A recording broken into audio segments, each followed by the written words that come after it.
you up to Minneapolis with our U.S. Bank Stadium in Minneapolis. Coming up, we've got a good matchup on tap between the Indianapolis Colts and the Minnesota Vikings. Hello, everybody. Alongside Charles Davis, I'm Brandon Gaudin. As we get set here, Charles, we talk about wide receivers. You know, Larry mentioned it in the open, but that's a big spot to look at here in this one. I think he identified it perfectly because they snatch it out of the air and create even extra yardage with run after catch. Here's Kai Forbath now to get us started. And we are underway from downtown Minneapolis. This is taken at the 3. Oh, spinning away. And not a bad return here. He gets it out to the 25-yard line. And Andrew Luck takes the field along with the other 10 for the offensive side of Indianapolis, coming off that tough loss at home against Houston, 22-17. Andrew Luck, 2 interceptions, also got stripped by Jadeveon Clowney on a key fumble. Just a tough afternoon in the Circle City. And you did that game, so you got to see the Colts up close. And coming off of the big win over the Jets, did you anticipate this much trouble for them on offense? Absolutely not. Andrew Luck coming off his highest passer rating in his career to the lowest of the season against Houston. Gore back there as the lone setback. Throwing is Luck. It's complete here to T.Y. Hilton. And he'll be taken down, but not before he gets into enemy territory. As far as I'm concerned, Andrew Luck can do it all. I mean, he's an underrated runner, toughness in the pocket, strong and stout. But let's face it, the money, that comes from his arm. And smart, valedictorian of his high school class in Houston. Then he goes to Stanford. He's got it all.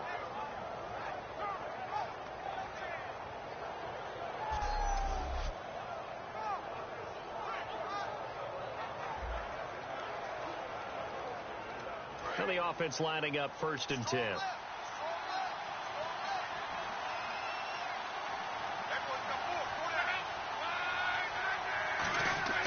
Now a play fake here on 1st down. He's got time in the pocket. Great protection. And it pops free. The collision there jarred the ball loose and brings up 2nd down. And this offense sometimes is predicated on the ageless wonder, Frank Gore. And he wants to be a guy with limitless carries. Frank Gore gets better and better with each carry. Really batters defenses with his inside running.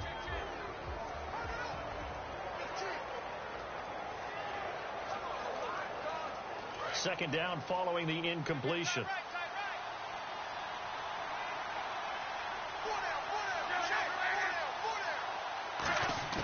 On 2nd and 10, Locke throwing over the middle, and it's incomplete. T.Y. Hilton, the intended receiver, and now it's 3rd down. And a look at the Vikings defensive unit. Anthony Barr almost defies description at times. He's built like a defensive end, but he plays outside linebacker and does it quite well.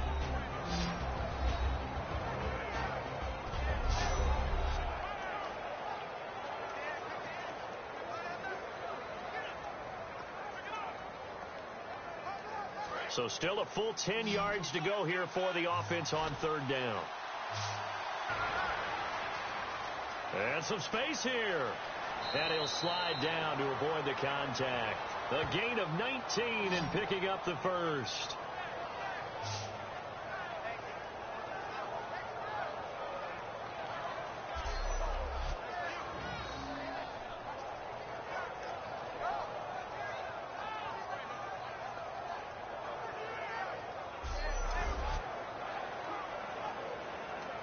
So the offense has it 1st and 10.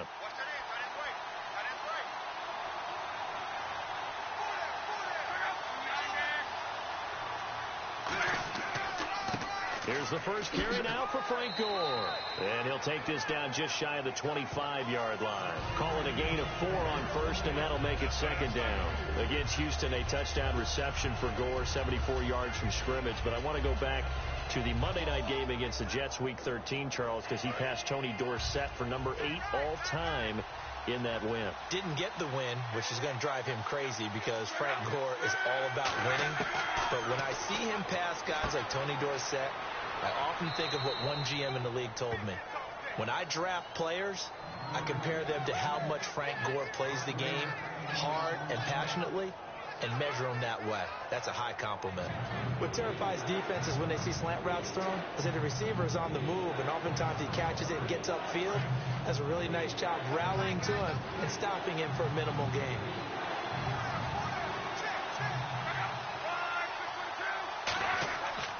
They'll try and pick up the first with Gore.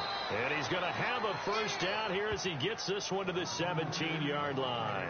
3rd and 1, partner. No need to be fancy there. Just use some force and move forward and pick up the first down.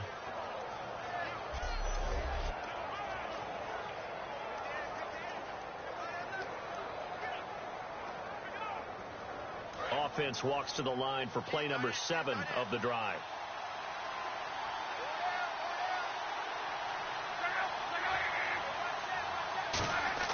From the red zone now, Luck. Over the middle, Dorsett. A gain of 6 there on first.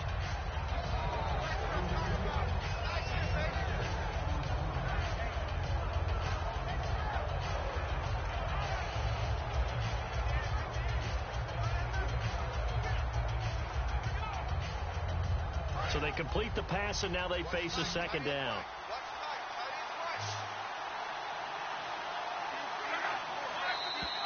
Now flags will come in. I think this one's going to be on the defense for jumping. Encroachment, defense. Automatic first down.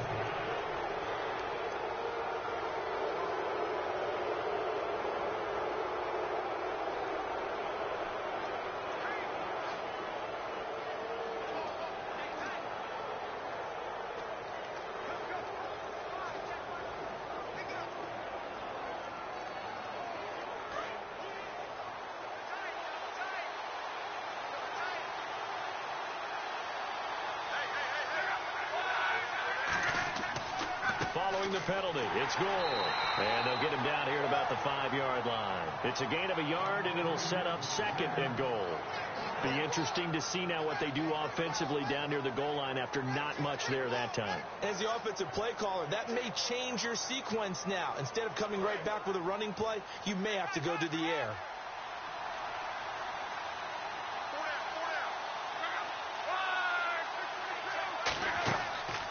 Another try on 2nd down for Gore. And he takes it in for a Colts score. Frank Gore taking it in from 4 yards out. And the Colts take it right down and score on the opening drive. That's just a solid, methodical drive to start this game. And how about how it culminated? Doing exactly what they wanted to do, getting the ball downfield, and then running it into the end zone. I'm just telling you, partner, when you run it in rather than throw it in, that hurts a defense psychologically a heck of a lot more. Now Adam Vinatieri for the point after. And this is good to make it 7-0 Indy.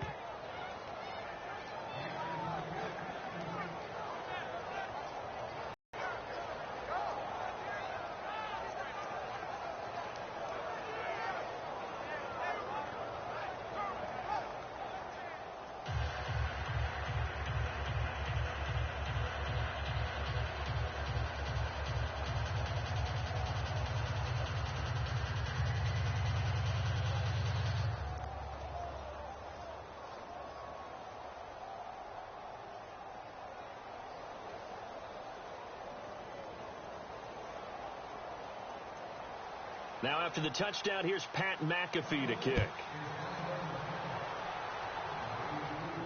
This is fielded at the goal line. And he's up past the 20 to the 22-yard line.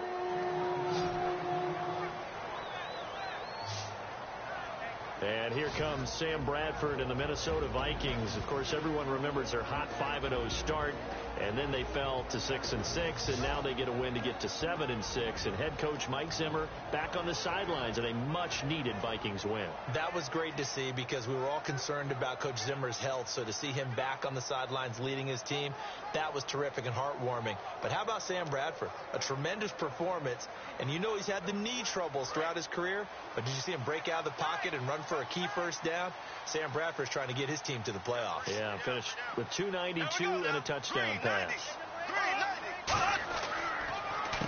Now the Georgia Southern man. This is Jerick McKinnon. Takes this to the 27. Give him 4 yards.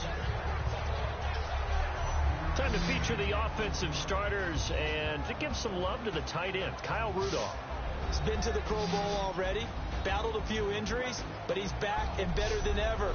Has added a little yoga to his regimen in order to make it more nimble. That makes it that much harder for the defenders to catch him. See if they stay on the ground for second down.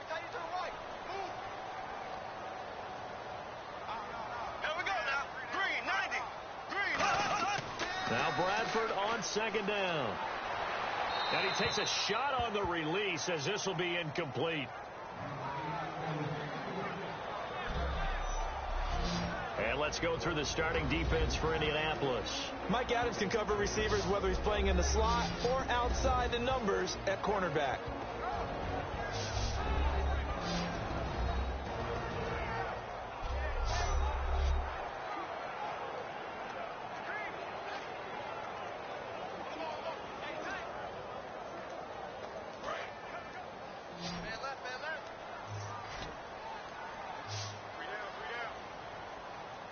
And on third down, the Colts have added an extra defensive back.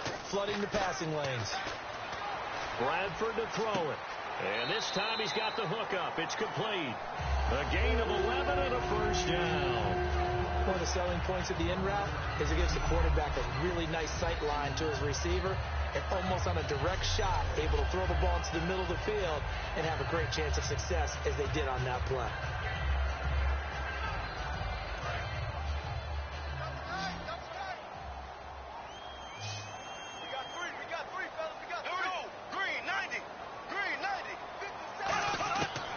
First and 10, Bradford. And complete. Right side, the tight end, Rudolph. A gain of 6 there on first. Kyle Rudolph doing his job and making another nice catch. Come on, it's the month of December. You knew he was going to be there, right? I knew you were going to go there. Second down and 4. Watch time. Tight end right.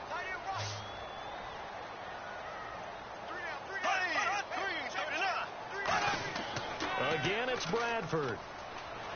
Surveying the field. Going up top.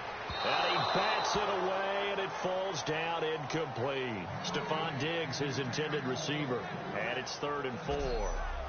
There's no shyness there pushing the ball downfield, but I like the coverage on the play. In good position. And when you have a 50-50 ball, who's going to come down with it? I like the way that he made the play, came across, and knocked it away.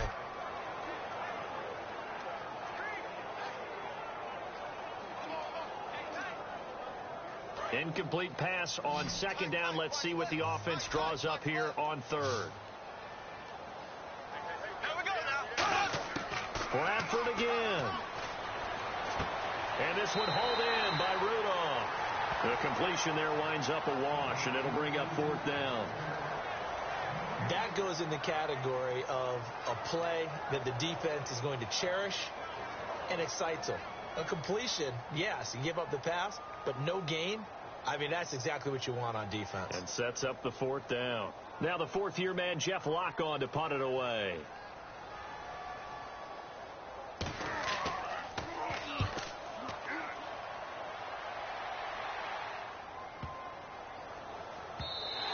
And this is going to hit the goal line and continue on into the end zone for a touchback. And now Indianapolis set to take the field. And they were able to punch it in the end zone last time. They'll be looking to do that again here for the defense. Obviously, they'll be looking to stop them from punching it back in the end zone. It always is punch-counter-punch, isn't it? And which team has the advantage? Well, let's just go back. Last time on offense, they rolled downfield, got into a good rhythm. You can see a little more bounce in and out of the huddle. You can see the sideline really get into the game. So defensively, I love it. We'll see if they dial it up this drive. He'll get about 3 as he's taken down at the 23. Eric Kendricks in on the tackle. I think Frank Gore runs on doubt. And what I mean is he's 33, and everyone keeps thinking this is the end, yet he keeps going. I think something that gets overlooked, though, to your point, most rushing yards of anybody currently in the NFL. Amazing. Big-time career.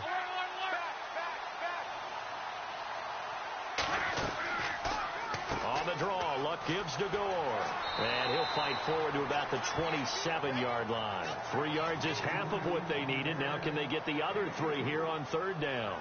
I do know from experience that when you slow down someone's running game, you're now doing the dictating on defense. And guess what? Now you're getting ready to tee off on their quarterback because they have to throw it all the time. But you still have to be alert for the draws and other plays of that nature to make sure you don't get hurt. One receiver left is Hilton. Luck on third down. And he'll just toss it away. So he throws it away, and that brings up fourth down. I'm not sure we could spot any tendency here on this third down. They could have run it or passed it. Either one was available. They chose to try and get it through the air, but they were unsuccessful. And here now the 8th-year man, Pat McAfee, to kick it away. Marcus Sherrill's back deep for Minnesota.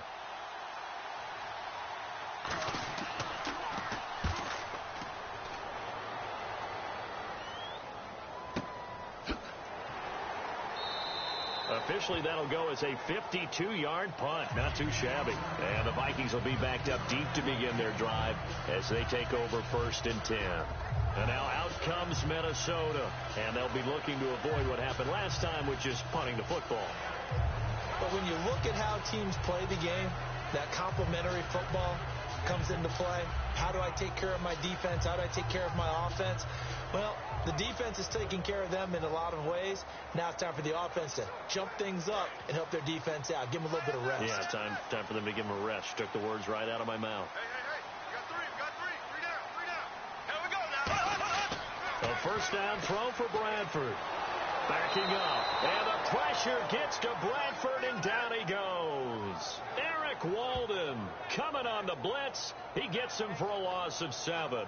And there they bring pressure from the inside, and they get home. Yeah, hard to block everyone, isn't it? And on this play, someone did not get blocked. He's the one who got home.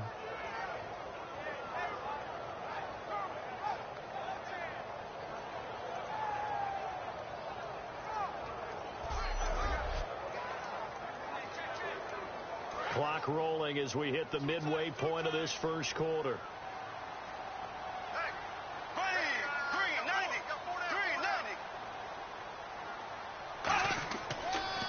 They run it with McKinnon. And he'll get this one up to about his 14. Only 2 yards on the carry. That's going to set up a 3rd and long. 3rd and 15 to be exact. Well, so many times we look at a short run and we praise the offense for trying to set the tempo and establish things. But the defensive guys, hey, they just won the battle there. It wasn't a big run given up. They don't always have to absorb the body blows. Sometimes they dish them out themselves. A play fake. Bradford finding time. All kinds of time. And he's got his man in stride. Complete. He got 29 yards that time. So on that play, defense was in the zone. They ran a crossing route offensively, but the defense there, you got to be good with communication, don't you? You certainly do, and it's not something that is really evident when you watch it on the screen. But everyone's talking, communicating, pointing, and it keeps you from chasing receivers because you have a specific zone you have to cover. When a receiver's in your zone and he crosses to another one, you got to let your guy know. They got a completion there, but I like the discipline they showed to stay in their proper areas and then make the tackle. So after that big play, let's see if they can catch their defense maybe on their heels. They'll run it now out of the gun. And he stopped immediately there. Credit him with a 1-yard gain there to make it 2nd and 9. A 1-yard gain could look like a disaster, but it all depends on how the game is going. Is it a series of 1-yard gains running the ball? If that's the case, you might have to start thinking about throwing it a little bit more. But if it's just the occasional 1-yard run, hey, congratulations to the defense. They won that one. Come back and get them the next time. Now a 2nd down throw for Bradford. Firing quickly here, and that's complete. 4 yards on the completion, and it sets up a 3rd down. That was not a completion that results in a highlight video. But at the same time, if you have those kind of completions all game long, eventually one of them might turn into a highlight. So 3rd and 5, 3rd and medium here.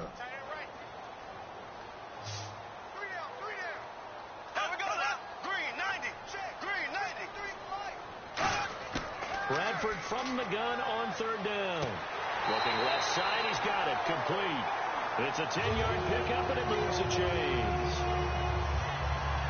The goal of every offense is to move the chains, pick up first downs. A nice job finding an open receiver for a completion.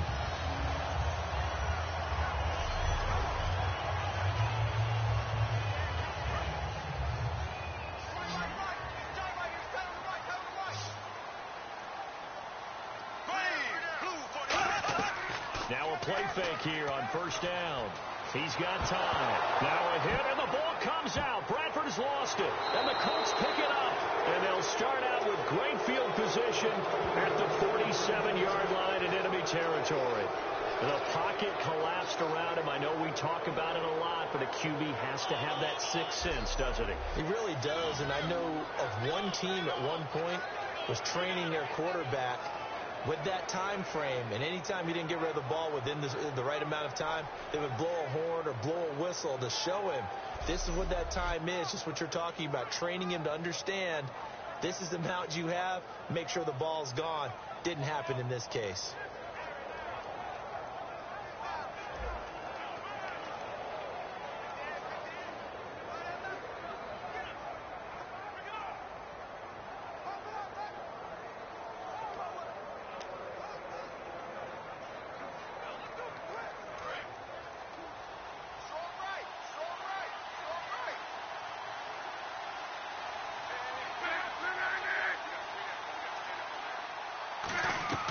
On 1st down, it's Gore. And he's going to get this one down near the 45-yard line. 2 yards on the pickup there. It'll be 2nd and 8. Tough day, tough sledding right there, and it's been that way the entire game. They come out here in the eye. Here's Luck now on 2nd down. Oh, he's got a little daylight. And avoids the contact by sliding.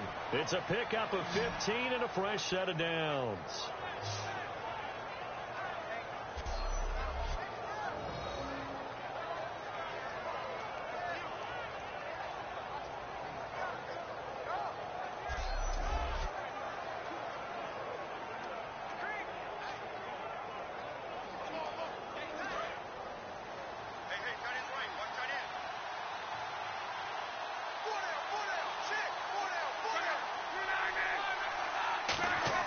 They go play action here on 1st down.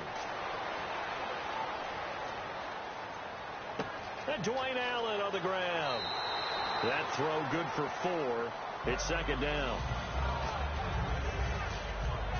So Allen had the 3 first-half touchdowns against the Jets in the Meadowlands, but held without a catch following that up in Week 14. I got the sense in reviewing this game that Bill O'Brien, the head coach of the Houston Texans, grabbed his defensive coordinator and said, you see that guy? You see number 83?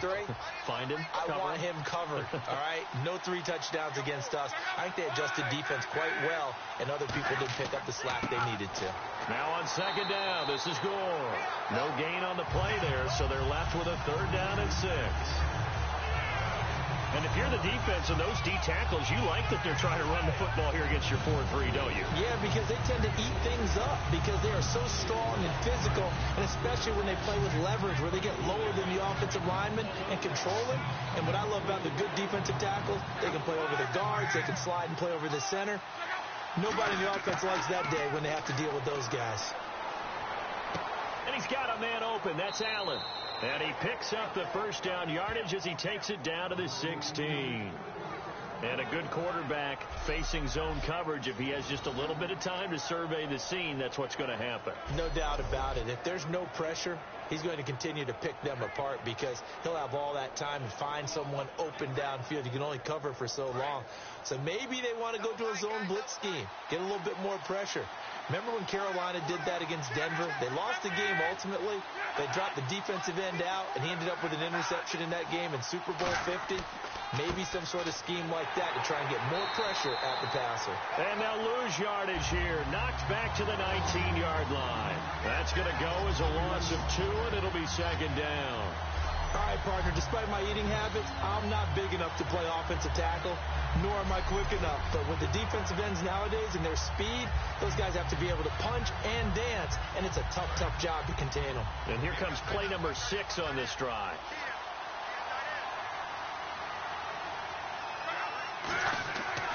Again they run, again it's Gore. Gore hit, he lost the football, but fortunately he's able to recover his own fumble, and that could have been trouble. All I can say about this play is that someone's living right. I mean, he's trying to gain yardage, trying to get upfield, ball comes free. What's that panic that we've talked about oftentimes that you feel when you lose the ball? You can sense it. Oh, you can sense it, and somehow he got to it and was able to recover it for his squad. 7th play of this drive coming up, but a long way to go on 3rd down.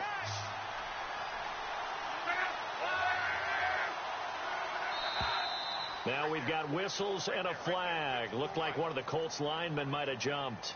False start, offense.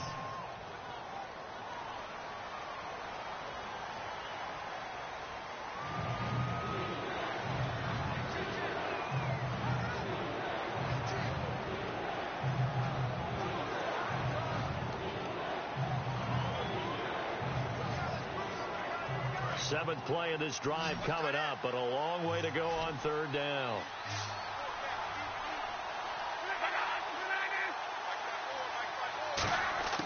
Third and long, it's locked. And incomplete. The contact made the ball roam free and brings up 4th down. Normally, he's pretty reliable. Usually catches what's thrown to him. On that play, he simply dropped it. Vinatieri now on to try the field goal for the Colts. From the right hash, it's a 41-yard attempt. And Vinatieri's kick is good. And the lead moves to 10-zip. So the scoring drive encompasses 9 plays, but the net gain, 3 points. And you're going to have drives like that in this league. Sometimes you just got to take the 3 and move on. Always better than nothing.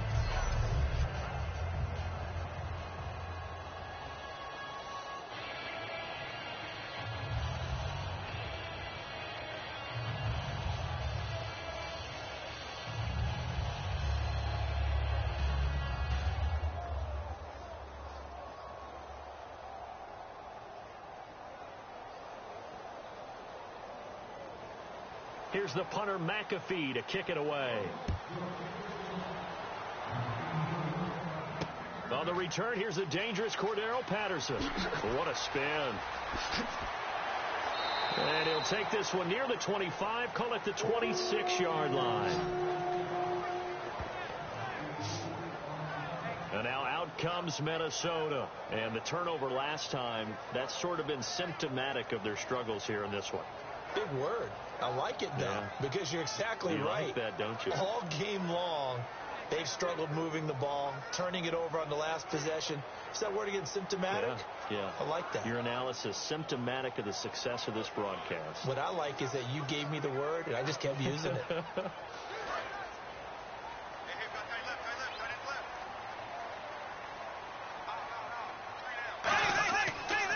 Now McKinnon to start the drive.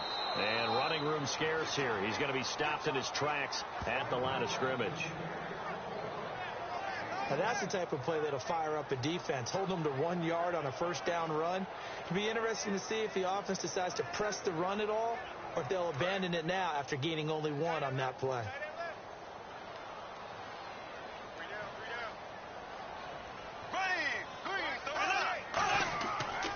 They run once more with McKinnon. And he will lose yardage here back at the 23-yard line. So he loses 3 yards there. Now 3rd down. To me, that's a superior play by the backer, because he was allowed to, I think, run free on it and make that play. His defensive linemen, they covered things down for him, because offensive guys, the linemen, what they're trying to do, as you know, is block the guy at the point of attack and then climb to the next level and get the linebacker. When you're not allowed to climb, you got a free hitter, and that's what we saw there, and a really nice play resulted for them. 3rd and long for Bradford. Completing it to the right side, Johnson. The completion good for only 6, and that'll bring up 4th. Partner, I think that completion takes the definition of dink and dunk to a different level, doesn't it? It does, and the defense was right there, kind of played into their hands.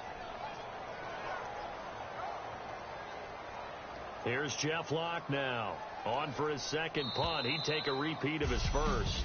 1 quarter down. 10-zip our score. We're back to Minneapolis in just a moment.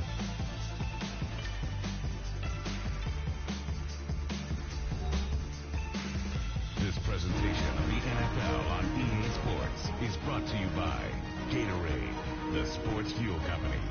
Back now with Charles Davis. I'm Brandon Gaudin. Second quarter begins with the Vikings holding the football, but likely not for long as they're in punt formation to kick it away.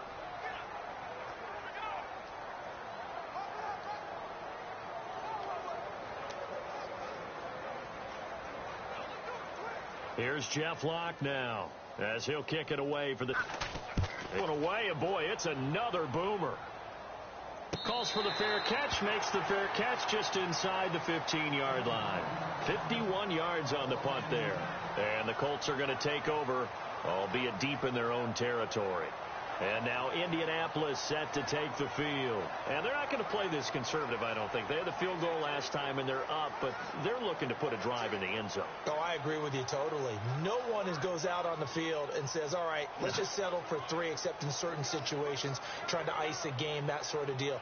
Most of the time, it's end zone, and that's what you're thinking, and I believe that's exactly what they're thinking as they begin this one. Yeah, no quarterback ever goes out there saying, hey, let's get 3, right? Not one that I've ever met. They'll start on the ground with Gore, and he'll be taken down, but not before he gets this football out shy of the 30 to the 29. I thought guys that were over 30 weren't supposed to run the football this well in the National Football League. How about that veteran leadership? A big-time run combined with some nice blocking by his offensive line, showing that the ins and outs of being a veteran still has his place in this league. His odometer is not totally turned over yet.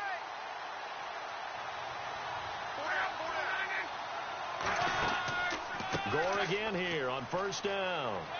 He takes this from the 30 to the 34. It's Xavier Rhodes there in on the stop. Not a run that you're going to write home about, but still a good first down run. That's what an offense calls staying on schedule. 3 to 4 yards on first down, you're set up very well for the rest of the drive. They'll come out in the pistol. And Luck hands this one off to Gore. And the hole closes quickly. He gets it across the 35 to the 36-yard line. It'll be a pickup of a couple, and it leaves them with a 3rd and 3. Well, I think we know by now that every run is not going to be broken and get all the way to the end zone. But these short ones still have their value. You can still set up your play action and throw the football. You control the clock because you have the ball and they don't. And often the physicality sets the tempo for the game. Luck on 3rd down. And this is going to be incomplete. His tight end, Dwayne Allen, the intended receiver. And it's 4th down.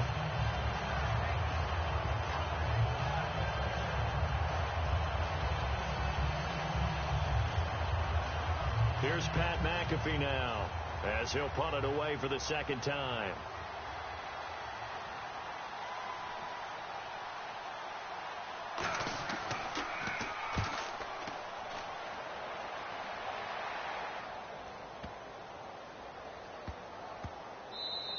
And that hits at the 6 and carries into the end zone for a touchback.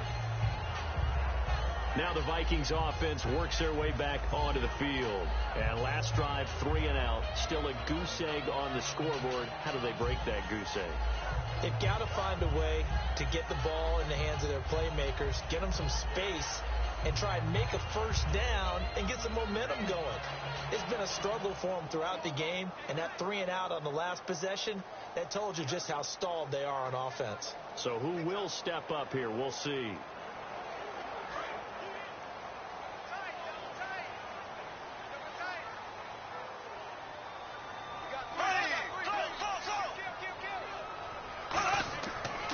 The drive starts with a handoff to McKinnon. And he goes nowhere. He'll lose yardage back at the 17. A loss of a full 3 yards, and now it's second down. We just saw another example of how the defense is winning this game. Really at the point of attack, the offensive line is just getting pushed around. I think now as a play caller, you've got to give them a little bit of help. Maybe you keep your tight ends a little bit more. Maybe the running backs help you a little bit with the pass blocking. But you've got to help them get some confidence because you can't abandon the play calling right now.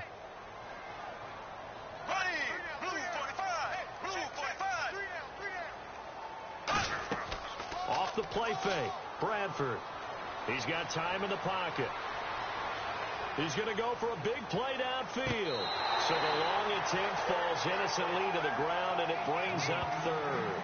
That's going to frustrate the coaching staff a little bit as they dialed up the deep shot, but they weren't on the same page on that play. Heck, I don't think they were in the same book. I think he thought he was going to do something else, ends up throwing it over the sidelines. Well incomplete. And they've got an extra defensive back out there now on 3rd and 13.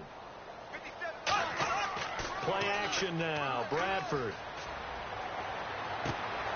And he's able to find Diggs.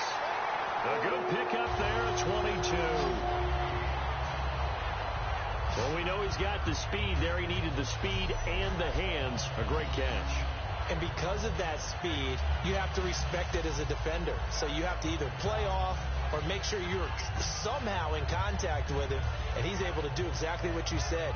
Use the speed to his advantage and go up and get the football. That's a big-time play right there.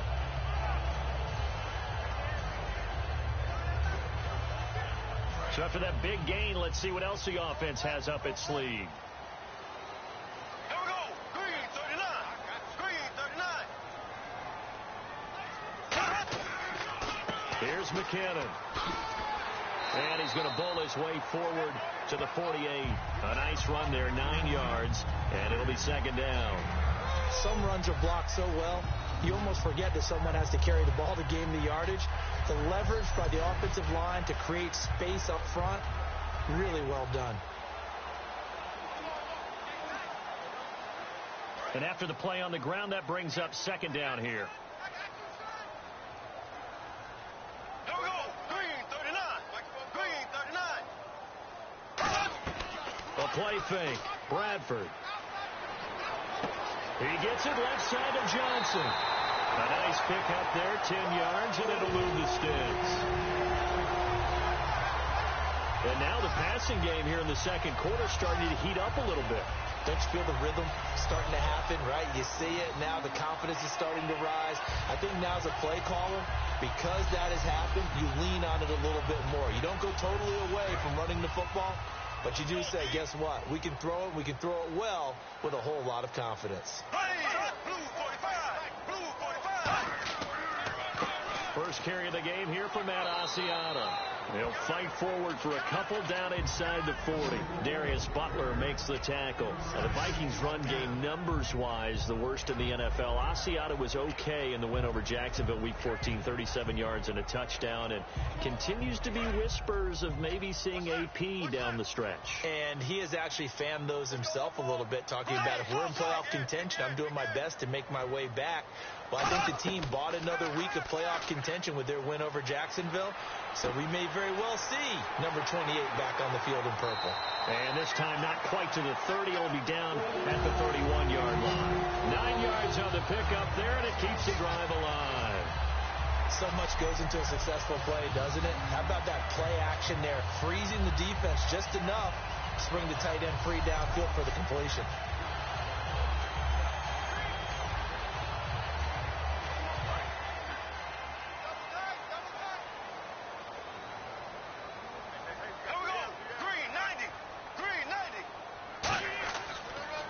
McKinnon. And nothing doing. He's immediately taken down at the line of scrimmage. Just a yard on the pickup there, and it'll bring up a 2nd and 9. That was a really nice play, able to stack that one up. When they get back in the huddle, he's got to tell his guys up front, great job. They kept people off of him, allowed him to run free, and make the hit on the runner. Filled the gap nicely, kept him to just a 1-yard gain. someone moved. Flag is out. That's going to be 5 yards. And that'll drive coaches crazy. You work all week on dealing with loud crowds, on dealing with motion, and then you have a guy jump.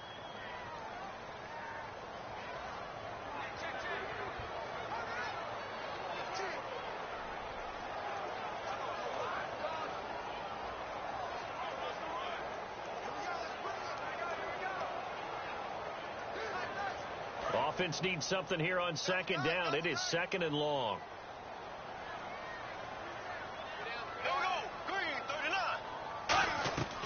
Here again is McKinnon. And he's going to fight his way forward here for a modest gain. Call it a pickup of 7, and that's going to bring up a 3rd down. This drive is turning into an extended one, and the guy carrying the ball, he's becoming more like a body blows guy. Every carry is putting some damage on the defense. So after a while, I'm not too sure how many guys are going to want to run up and tackle him. Out of the huddle now for play number 9 on this drive. This is 3rd down and 8. Here we go now. Green, 39. Green, 39. On 3rd down, Bradford. He goes underneath for Sankey. And he'll be brought down at the 21, just shy of the 20 in the red zone. It's a gain of 7, and that's going to bring up a 4th down. A short game that doesn't get them the 1st down brings up a 4th down situation. Really nice job defensively. They knew where the sticks were. They got the stop before it. On now is Kai Forbath to try the field goal. From the right hash, it's a 38-yard attempt.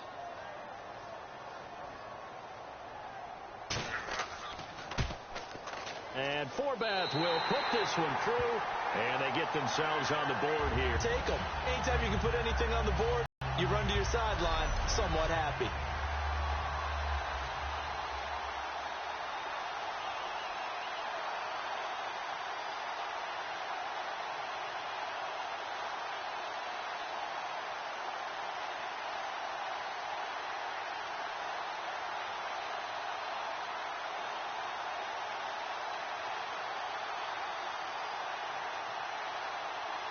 Forbath now to kick it away after the made field goal.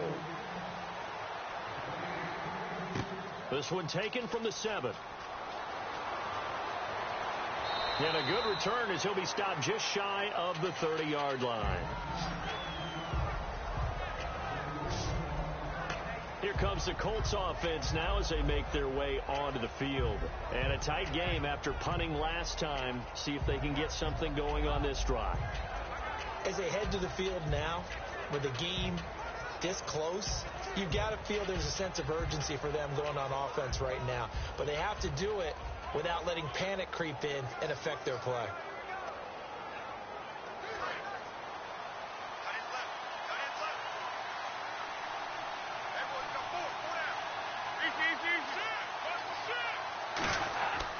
They'll try and start the drive here with Gore. So quick on the spin. He's spinning, man. And they get him down, but not before he takes it across the 40-yard line. For so many years, I was convinced it was a myth, you know, because you always hear about the smaller running back. Oh, he gets lost, you can't find him, and sometimes that's part of his genius. But it's true. You get behind big offensive linemen, the defensive line guys trying to find him, trying to peek around people to see him, and he gets lost. But this guy gets lost in a good way for his offense, picking up big yardage. So the run moves the chains, and here we go on 1st down.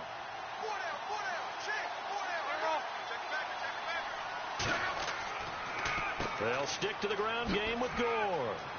And he'll be taken down, but not before he gets into enemy territory. It'll go as a gain of 12. And it's good enough for an Indianapolis 1st down. That's another nice run, and I have to tell you, some of the coaches that I played for, their philosophies were always different when they see a guy running the ball well. Some of them wanted to immediately go to play action and throw it now because it's wide open. While other coaches said, you know something? Until they stop him, that big boy's going to keep getting the football. And that might be the direction that they're going to go right now. Back to the workhorse today. It's Gore. And he'll lose yardage here. Back at the 47. That's going to go as a loss of a yard, and it'll be 2nd down. Anthony Barr got a real education at UCLA in playing not just his normal position of stand-up outside linebacker, but down defensive end. So he had to incorporate a variety of moves, take on bigger people. So he learned great leverage while he was there. That really helps him when he's trying to stop people running the ball. Born in South Bend, Indiana. Thought about going back to go to Notre Dame, but you're right. Great career at UCLA and now a great career in the NFL. They'll try the air now with Locke. It's a short one here, complete to the tight end. Only 3 yards on the catch.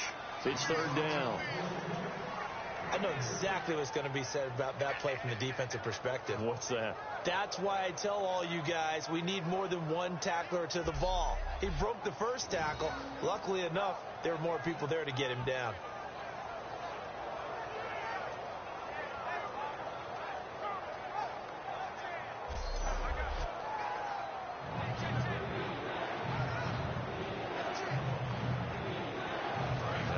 Third down, they'll need to get it to the 36 to pick up the first.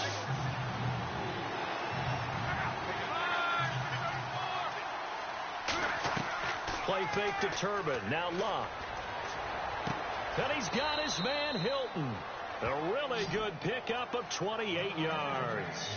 He's such a good route runner. Shows it there on third down. Very proficient and a good pass. And you know what I've observed over the years in the NFL?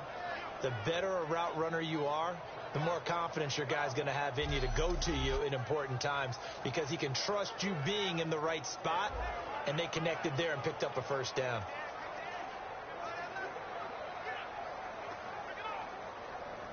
And now a first down following that long gain.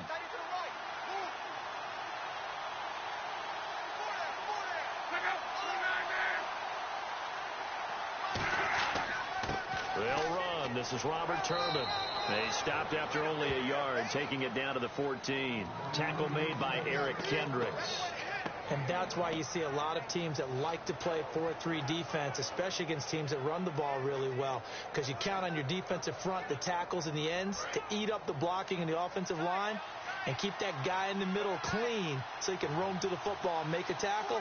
In this case, he introduced himself and said, "Hello, my name is Mike." Back to the ground, this time with Gore. And able to break one tackle, but then quickly brought down. But a nice little gain. Call it an 8-yard gain. Much better shape now on third and just a yard. Offensive linemen love creating space for their guys carrying the ball. But when that guy also breaks tackles and creates extra yardage, they almost feel like he's one of them, and they really embrace him. This will be play number 7 on the drive. Third and a yard. They come out here in the I. On third down, they'll run with Gore. He didn't get the touchdown, but he did get the first down as he's tackled at the 1. Everyone understood their role on that play. 3rd and 1. You know, the defensive guys, they're trying to get down and get low and get leverage on the offensive lineman, but they didn't allow that to happen. They created a crease and allowed him to get through for a first down. And a new set of downs here after picking up the first on the ground.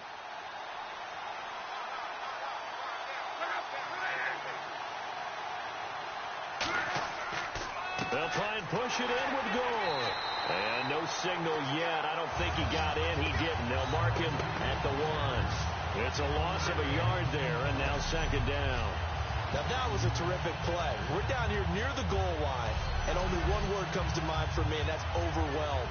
Because they absolutely overwhelmed the offensive line. He came free and made the hit in the backfield.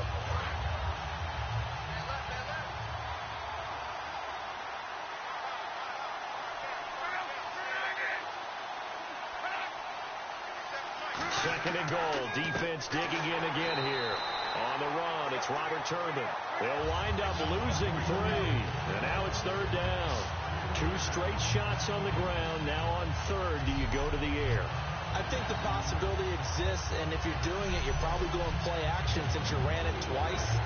But I often think that second down is the time you go play action and throw the ball.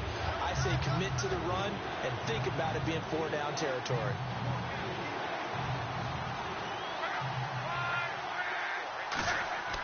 Now Luck on third and goal. And they're going to get to him. A sack. Sack back at the 9-yard line. A first-time Pro Bowler a year ago, Emerson Griffin, in there to drop it for a 4-yard loss, and it'll be 4th down.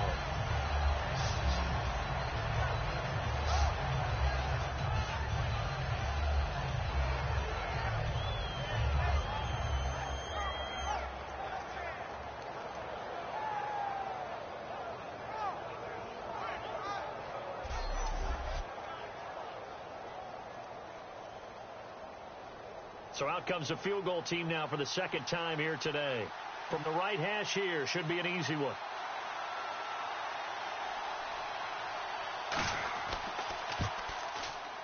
And Vinatieri's kick is good. And they will stretch their lead to 10 now at 13-3. And Charles, they get the field goal. Took them a dozen plays, though. Work with me on this one. You know what I'm about to say, right? Bend but don't break. That's what came into play here for the defense. 12 plays were run at them. They only gave up 3 points. In a lot of ways, that's a win for the defense.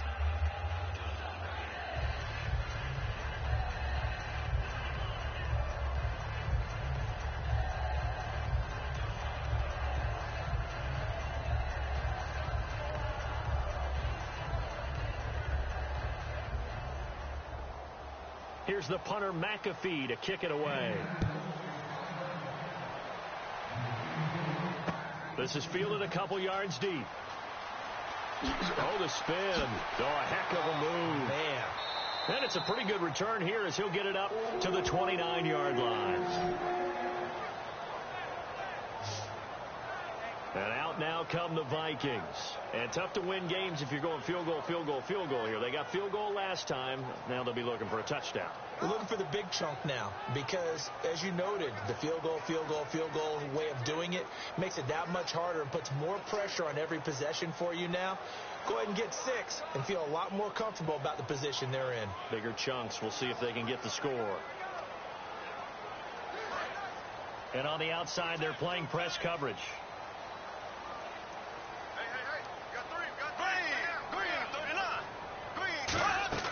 They go play action here on first down, surveying the field. And he finds a man with a crossing route. They'll get 16 yards there, and that leads to a Minnesota first down. There are so many things to watch for when you play defense, and reading your keys, you always hear about that, and having your eyes in the right place.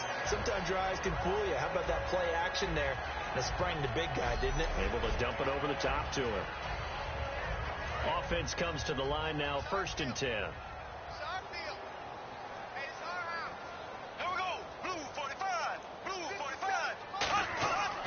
Now McKinnon. And taking it across midfield and just shy of the 40. It's a pickup of 14 there, and it'll be first down Vikings. Well, so much for him being bottled up throughout the day. Finally finds a way to break through and get a really nice gain. The defense had felt great about what they had going. Now they've got to turn their attention to getting it back in that direction. Can they bottle him up again? Because I'd say after that run, confidence is pretty high for him. Here we go. Blue 45. Blue 45. They'll run it now out of the gun. And he'll take this one down to about the 40. Just a yard on the first down carry, so it's 2nd and 9.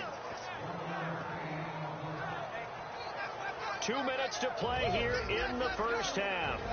More from Minneapolis after this. Reminder coming up at halftime. Larry Ridley will join us from Orlando with our halftime report, but business to take care of before that.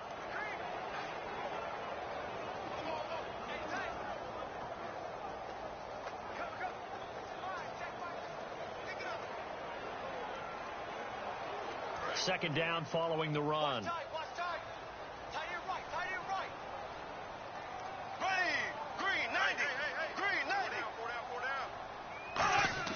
Now a second down throw for Bradford. Finding time. And seeing nowhere to throw, he chucks this one away from harm. Incomplete. Now it's 3rd down. It's a tried and true formula, and I don't think it'll change for as long as we play football. If someone's trying to throw the ball and you can put pressure on them and make it tough, that's only going to help your defense. Yeah, he sensed being hurried. He got rid of it before taking the hit, but incomplete. And defensively, it's a nickel formation here on 3rd down and 9. Bradford from the gun on 3rd down. Now a hit, and the ball comes out. Bradford has lost it, and his guys are going to take over at the 39-yard line. So the defense there, opportunistic. It's nice to give them credit, isn't it? Because so many times it's more a matter of what the offensive guy didn't do. Didn't secure the ball, didn't cover up. In this case, let's just give credit to where it belongs. Knocked it free, made a big play.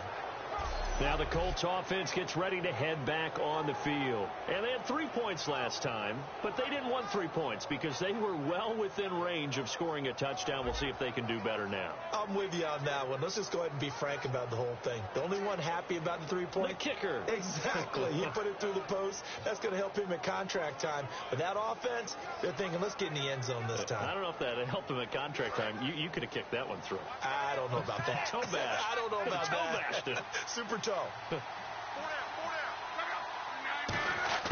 Following the fumble recovery, here's Luck. And the reception made by Dante Moncrief. And he's taken down, but not before he gets this into enemy territory across the 40.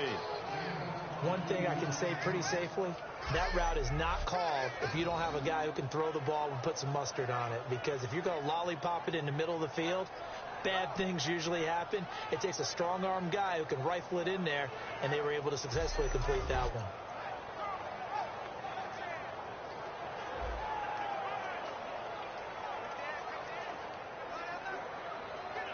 First down and 10 now for the offensive group.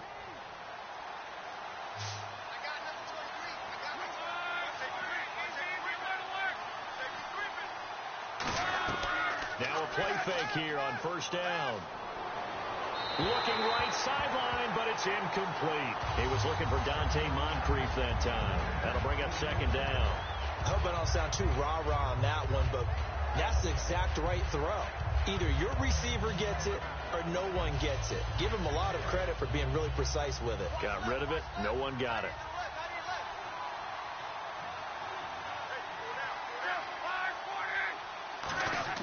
Second and 10, Luck again. And complete to Moncrief over the middle. And able to break one tackle, but then quickly brought down. But a nice little gain. Now hold everything here. We're going to get a timeout by the offense. It's just their first, so they'll have 2 remaining here before we get to halftime.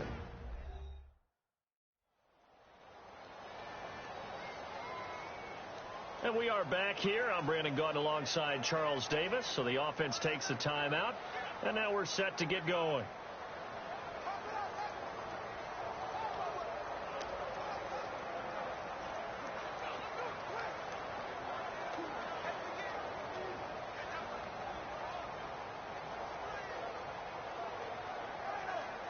So here we go, a third down after the second down pass completion.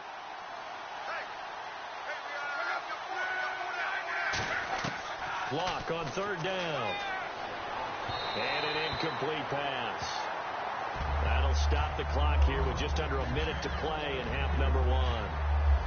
I have to say that was a surprise call on 3rd and inches. I thought they'd try and run the football there, but you got to believe they thought they'd surprise the defense and pick up something downfield, but that one goes incomplete. So now here comes the field goal team for the 3rd time today.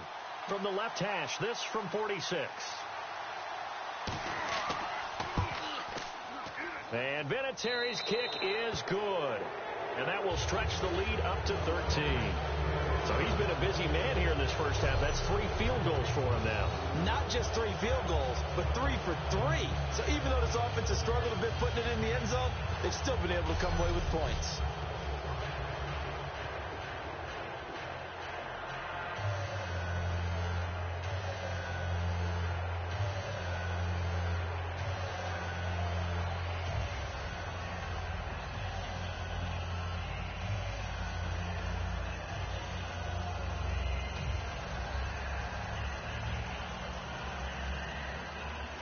Here's the punter, McAfee, to kick it away.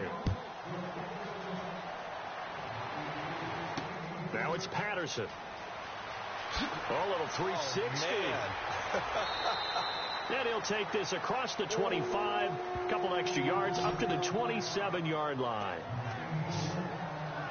Now the Minnesota offense set to take over again. And what do you think goes on here in this situation? If you got the football, you're trailing, you're back in your own territory with just a little time. Do you try something? You're thinking about jump-starting your team, right? You just mentioned it. They're down. They're trying to get back into the game.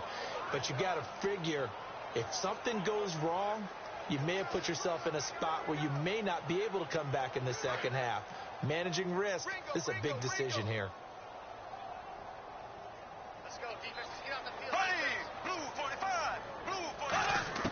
A first down throw for Bradford. Quick hitter here. It's complete. And he'll get it up to the 33-yard line. Now whistles come in. We're going to get a timeout here by the offense.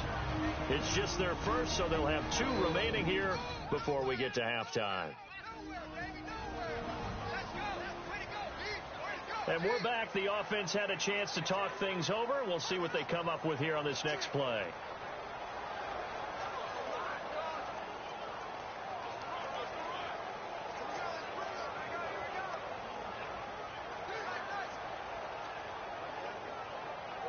Second down to the offense, needing 5 yards.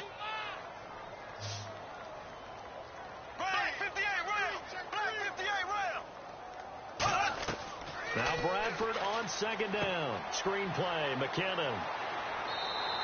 5 yards is the pickup there as that extends this drive. Now hold everything here. We're going to get a timeout by the offense. So that means they're down to 1 remaining here as we head toward halftime.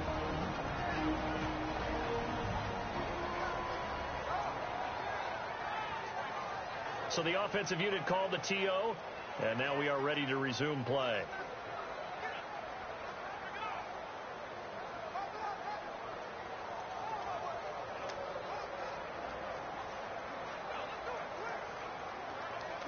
So here we go, 1st and 10 now.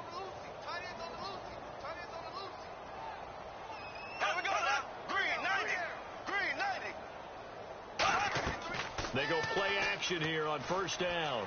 He's got time. Now a hit, and the ball comes out. Bradford's lost it. But a Viking was able to corral this one, and Minnesota will keep possession. On plays like this where the ball comes free, it's often unusual for the team that lost it to get it back. Because this is the quarterback. The ball gets away from him. Everyone else is trying to execute what they're supposed to do on offense. They're usually looking in the other direction, downfield, or have moved away from him. In this case, though, a teammate is able to come up with the ball. So after nearly turning it over, new life here for the offense on 2nd down. They'll run it now out of the gun. And he will perhaps get back to the line of scrimmage, but that's it. And on this first half. Thanks, Brandon. Thanks, Charles. And welcome to our EA Halftime Report. I'm Larry Ridley. The Vikings trail right now, but with another half to play, there's time to turn it around. The Colts came in prepared for this game, and it shows in the way they've played. All right, let's get straight to it. Here's some highlights from the first half. Now 1st and 10, Hilton makes the grab in traffic, and the pass and catch will end up going for 26 yards.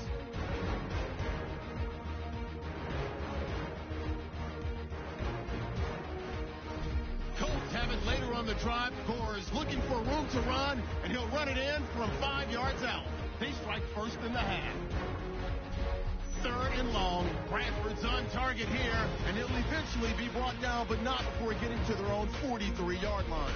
Later on the drive, a fumble would get the defense off the field. And with that, we'll send you back to Minneapolis, where Brandon and Charles are on the call.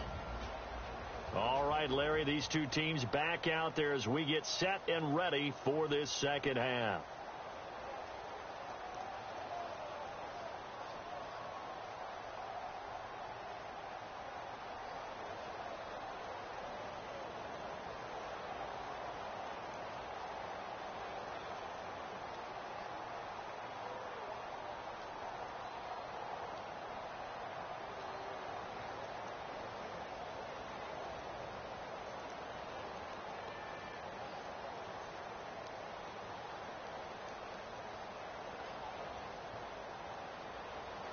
Both teams appear ready for the fight ahead, and we resume action here in quarter number 3.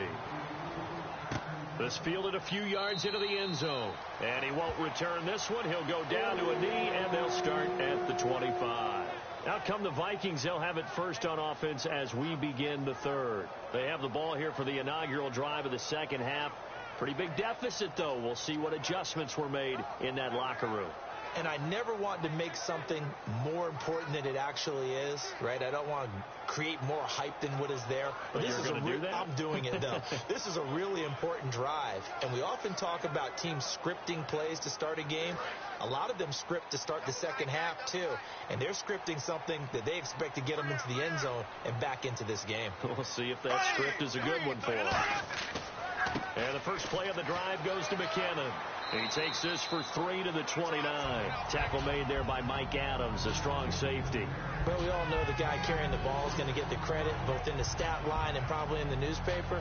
But guess what? Those guys creating holes, they couldn't feel better about themselves right now. Offensive line, tight end, probably even the wide receivers are involved. They're moving the ball well.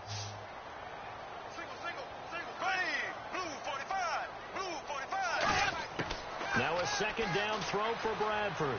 He's got time in the pocket. And he's just going to get rid of this thing to no one here. He throws it away, and now it's third.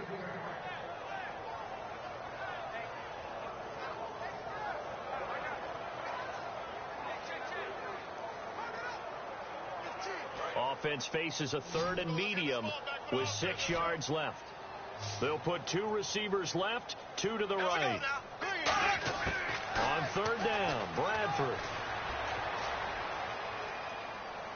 And that is incomplete. Johnson was the intended receiver, and that brings up fourth down.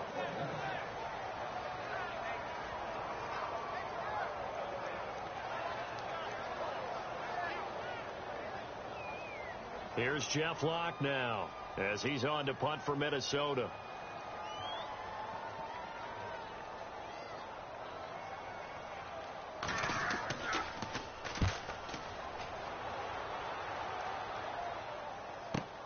This is brought in at the 21. It's a 47-yard punt, but they did give up 10 on the return. And the Colts will go on offense here, 1st and 10. Here's the Colts now as they get ready for their first possession on offense of the second half. They have the lead here. Well, we talk a lot about pregame speeches. What are halftime speeches like? For the most part, not nearly as emotional. They're a lot more clinical. Every now and then, though, they'll get after you if they think they need to light a fire. But in this case, let's go into the virtual locker room, because here's what I think happened. They got in there and they said, listen, let's take control right away. Defense, got the lead. Yeah. we got the lead. Defense, don't give up any points. Turn the ball back over to the offense and let them go down and score and give us more of a cushion in the game. Check so far. Defense shut them down. Let's see if the offense gets done. Some of the most unselfish players on any football team, defensive tackles, because we ask them to just eat up blocks and allow other people to make tackles. But when he can make a play himself, as we just saw there, that's a big day. Gore back there is the lone setback. And they'll give it to him here. And he will lose yardage here to the 31-yard line. So he loses 3 yards there. Now third down. What a tremendous play by the defensive line. Instead of getting too far upfield against the draw, able to hold their spot and make a big play in the backfield.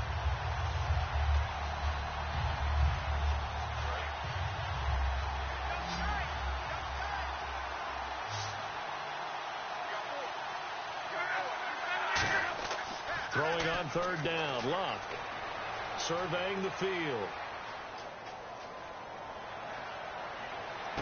And he's got a man open. That's Allen. That one goes for 29 yards on third down. Great patience in the pocket. Of course, it's easy to be patient when the protection's good, and it was. Yeah, you got to pat those guys on the helmet and say thanks, because they gave him plenty of time to stay back there, survey the field, go through the reads that he wanted to, and deliver the ball accurately. That was really well executed.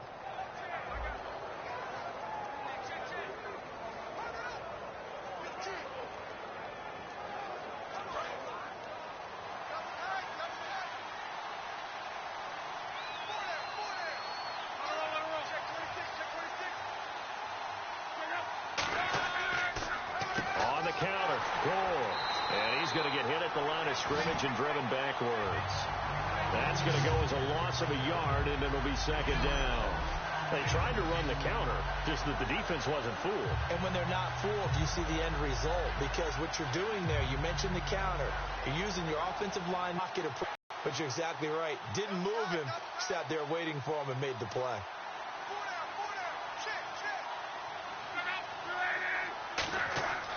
Another carry now for Gore. And a short gain there down to the 37-yard line. 4 yards on the pickup there as they get it back to a more manageable 3rd and 7. But you got to give kudos to your offensive line and the guy carrying the ball because they were in a 2nd and long situation. It seemed pretty dire, but they brought it back to 3rd and manageable with that run. They'll need to get it to the 30 for a first. This is 3rd down.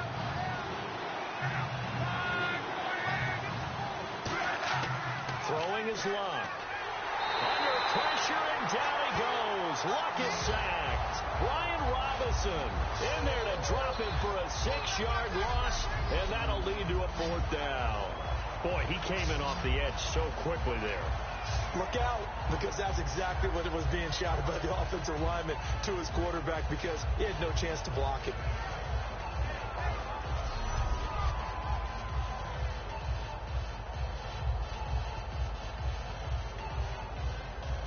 Here's Pat McAfee now as he's on to punt for Indianapolis.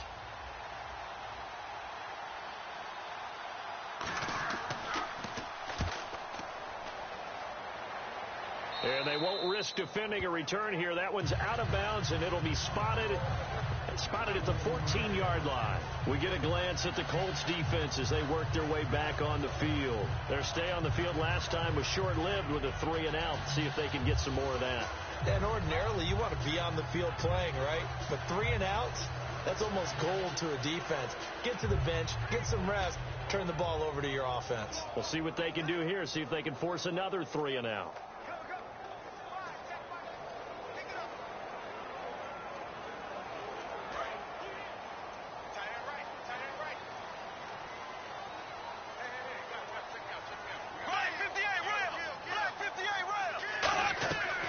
They'll run it now out of the gun.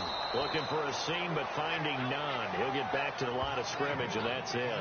It's a loss of a yard there, and now 2nd down. With the struggles we're seeing up front for the offense today, they've got to think about changing up their play calling. Some screens, some draws, some quick-hitting plays in order to try and supplement the run game. You don't totally abandon it, but you try and give it a little bit of help.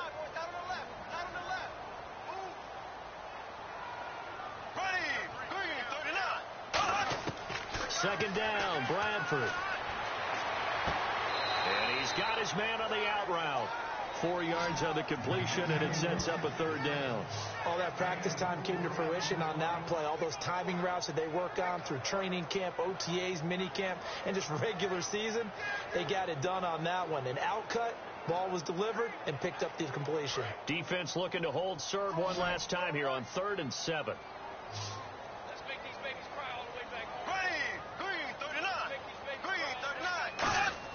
Bradford from the gun on 3rd down. Looking for his running back, and he's got him. A gain of 4 on the play, and that's going to make it 4th down. And at his size, he's a smaller back. You can get him the football. He can kind of get lost, make someone miss. It's good for him. Yeah, it's great for him. I like what you said there. Sometimes he gets lost in the traffic a little bit, but get him out in the open field into some space. That plays to his strengths the best and keeps him out of it where all the big boys are, you know, make someone miss in the open field.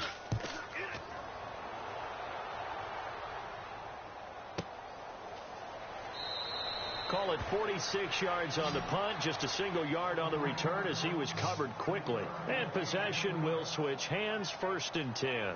And now Indianapolis set to take the field. They've got the lead. Last time had to punt it, though. What's the key to this drive? I think it's leverage. Leverage. Big guys up front. You know the motivational speech on the sideline is, guys, give us an opportunity. Protect the passer, create space for our runners, and let's go ahead and get these guys. Low man wins. Let's go do it on this drive. We'll watch that leverage on this drive.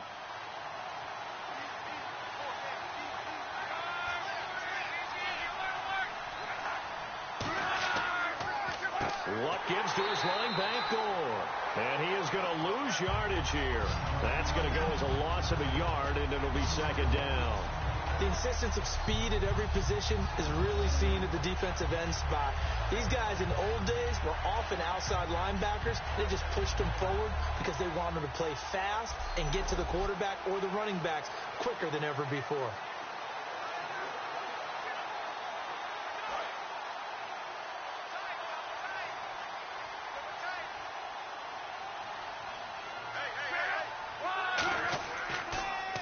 Now Gore, and some room to work.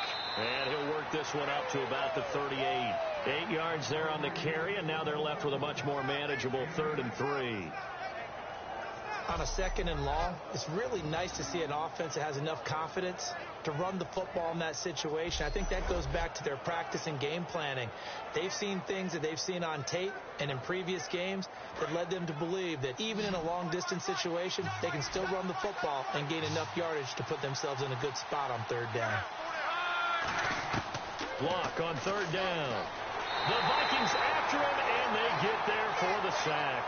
Linval Joseph able to track him down for a loss of 13, and it'll bring up 4th down. Well, the beauty of screen passes is they take a little time to develop, and they can often hit big, but sometimes they take too long to develop, and sometimes you get sacked. Yeah, what's perfectly called for a defense to attack a screen? Typically a blitz, and even though people think that the screen operates against the blitz, if you have the blitz called and you still cover the screen, now that allows your blitzers to get there.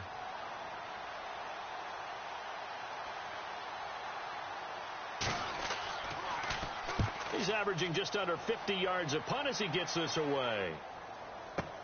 Here's Sherrills. Call that one an even 60 yards, 6-0. And it'll be Viking football here as they take possession. Now the Minnesota offense set to take over again. And on the last go-around, they really couldn't get anything going. They had to punt from deep inside their own territory, which means you're going to lose the field position battle as a general rule. What they're looking for now is a little more consistency, move the ball at least a few times on offense, get a couple of first downs, and hopefully flip the field. Yeah, just something to build off of. That's what they're looking for here.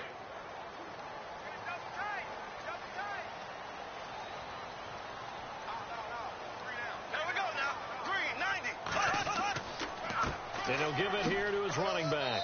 And he'll power his way up near the 25. 5 yards is the tally on 1st down. That brings up 2nd and 5. And that's exactly what you want on a 1st down run. Pick up 5 yards, bring up 2nd and 5. The defensive line, though, they've got to figure out a way to out-leverage the guys up front because the offensive line is winning at the point of attack.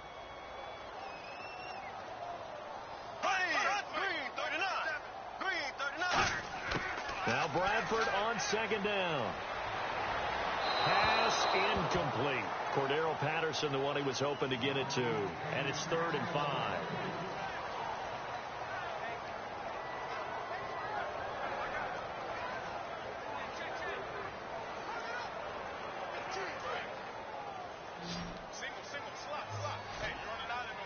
Third and 5, so they bring in an extra defensive back. Expecting pass.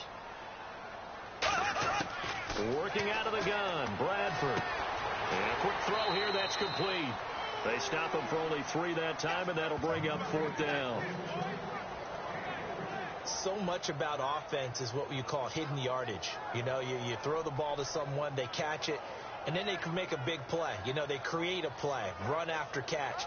They did a really nice job there of limiting that and keeping him from a 1st down. Yeah, stopped him in his tracks. Here's Jeff Locke now. He's been one of their few bright spots so far.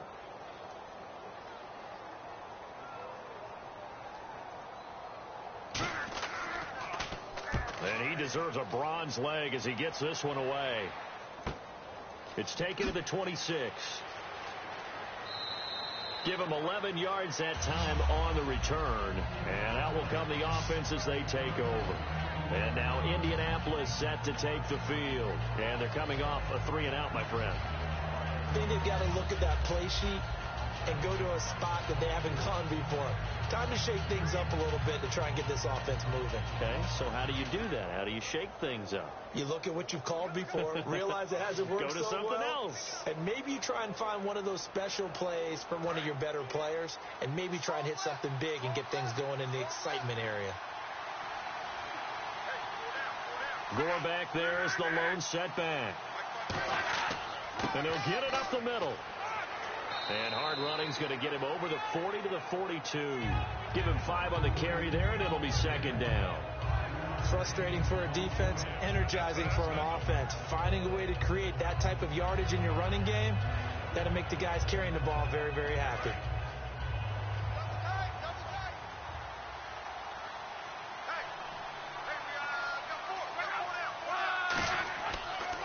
Here's Gore. And he'll get it out a couple yards shy of midfield at the 48. They get 6 on the pickup there as the drive will continue. Yeah, another good run there. He's been such a big part of their success here this afternoon. And that last carry, it puts him over 100 yards now for the day.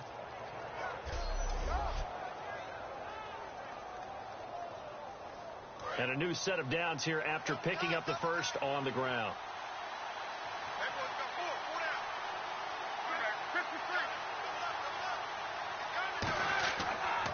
Now they'll pitch it back to Gore. And for one of the few times here today, this run's not going to go anywhere. Credit him with a 1-yard gain there to make it 2nd and 9. In my book, that's running the ball well, but with intelligence. How about him keeping the clock moving, staying in bounds? Yeah, even though it's the third quarter, you're thinking ahead, aren't you? This is where your running game can really help you with a lead in the second half. I agree totally. It's not just end-of-the-half situations that you worry about the clock. It's throughout the game. And with a lead, stay in bounds. Make them fight harder to try and catch you. On the right side, it's Hilton with a catch. 8 yards on the completion, but now they face third down. Partner, nothing complicated here. This is just a pretty simple drag route. You're exactly right, Brandon. Instead of throwing it downfield, they just throw it underneath and let the receiver do the work. Defense has to stand tall here. 3rd and 1.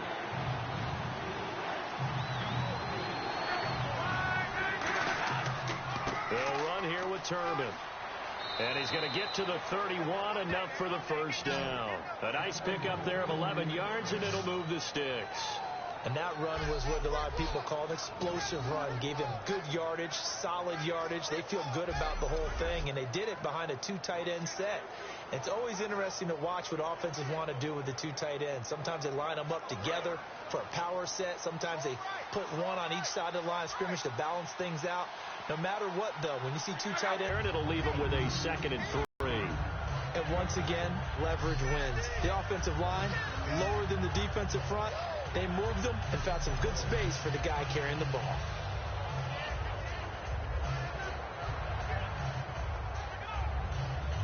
And here comes play number 6 on this drive.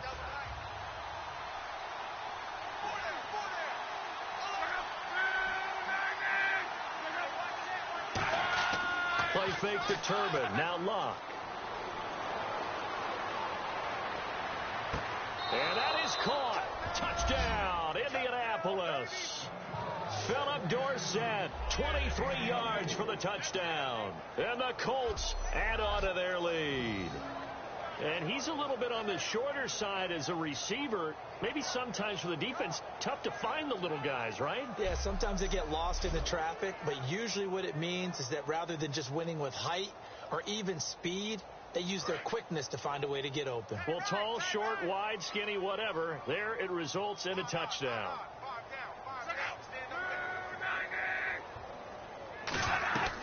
They'll run it now out of the gun. And this play is going nowhere fast as he goes down. That one might need to go back to the drawing board as they fail on the 2-point try. Well, partner, since this new 2-point rule came into play, offenses spend a lot more time working on it. That means the defenses are doing the exact same thing.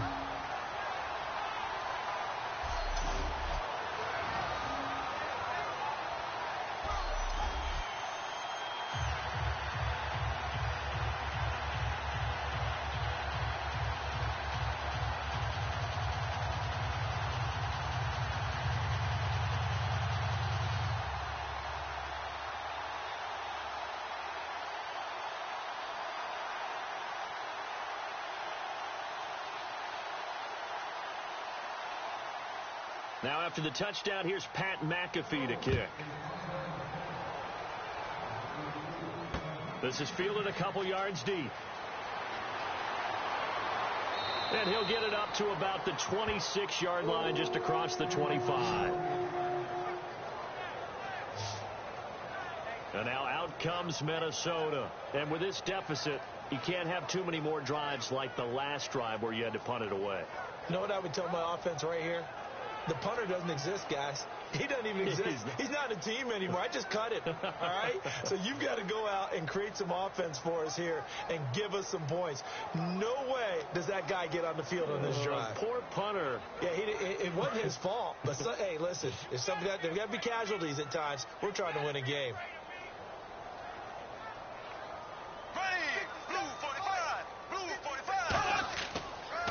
They run it with McKinnon, and they will stop him after a fairly minimal pickup. 2 yards on the carry there. It'll be second down. That's a good play by the guys on the defensive side of the ball. Held him to a gain of 2, and that changes the playbook a little bit now for the guy calling plays. 2nd and 8.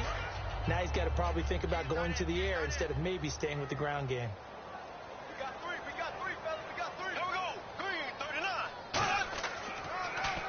And they'll go on the ground. And he works his way forward for a couple up past the 30. Clayton Gathers makes the stop.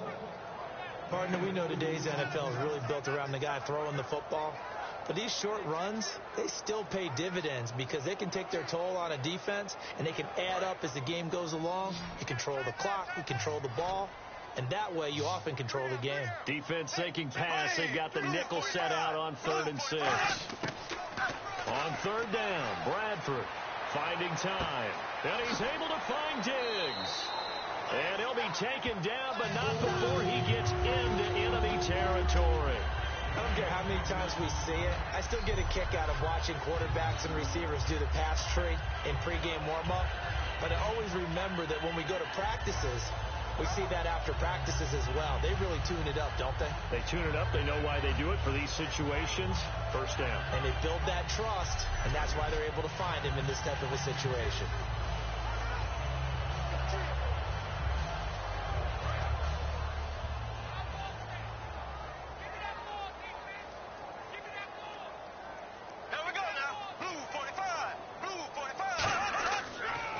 And they'll go with the ground attack here. And he is met at the line of scrimmage, and he goes down right there. No gain on the play there. 2nd down. But he was stopped on that play. But he's had plenty of carries all afternoon. Every now and then the defense is going to win one, but I don't think they'll shy away from handing it to him the rest of the game. So 2nd and 10 here.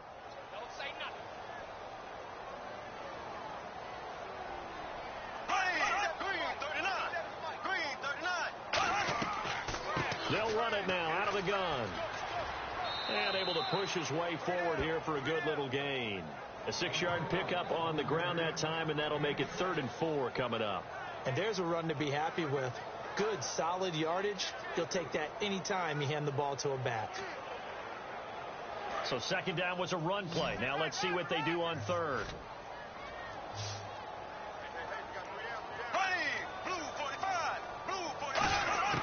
From the gun, Bradford. And he's got Kyle Rudolph. They're calling a gain of 19, and it moves the chains.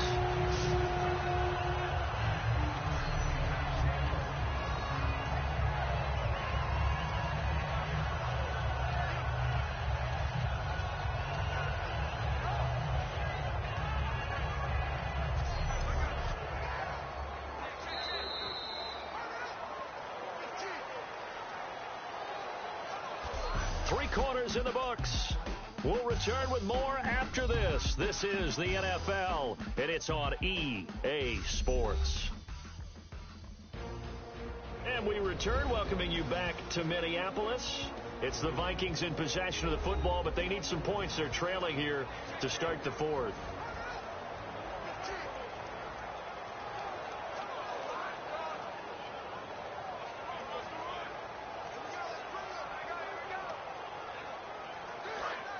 Looking to jam the receivers at the line here. Press coverage look defensively.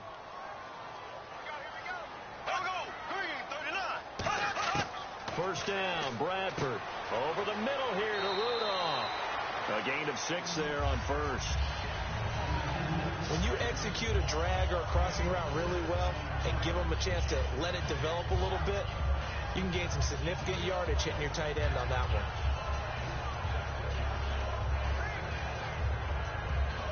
And now inside the red zone, the offense will operate.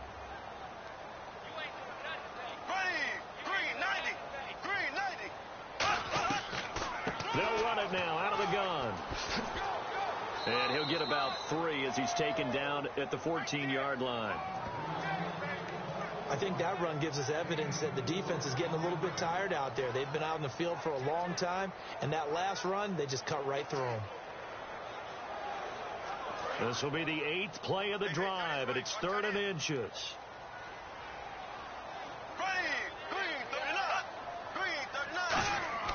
Third and short yardage. Bradford can't find anyone open.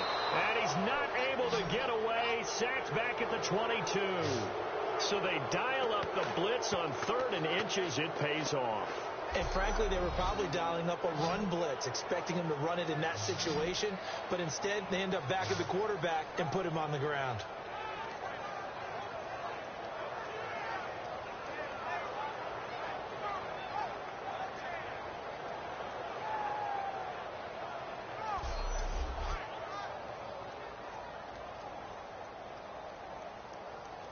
So out comes a field goal team now for the 2nd time here today. He hit his first, this one from 38.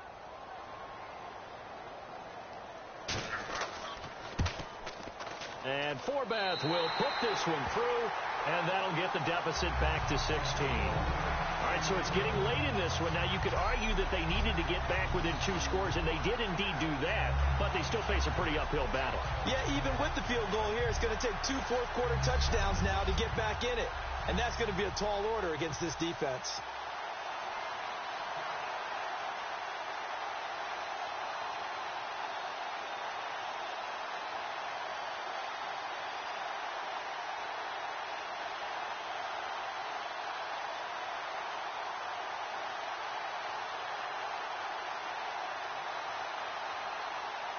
Forbath now to kick it away after the made field goal.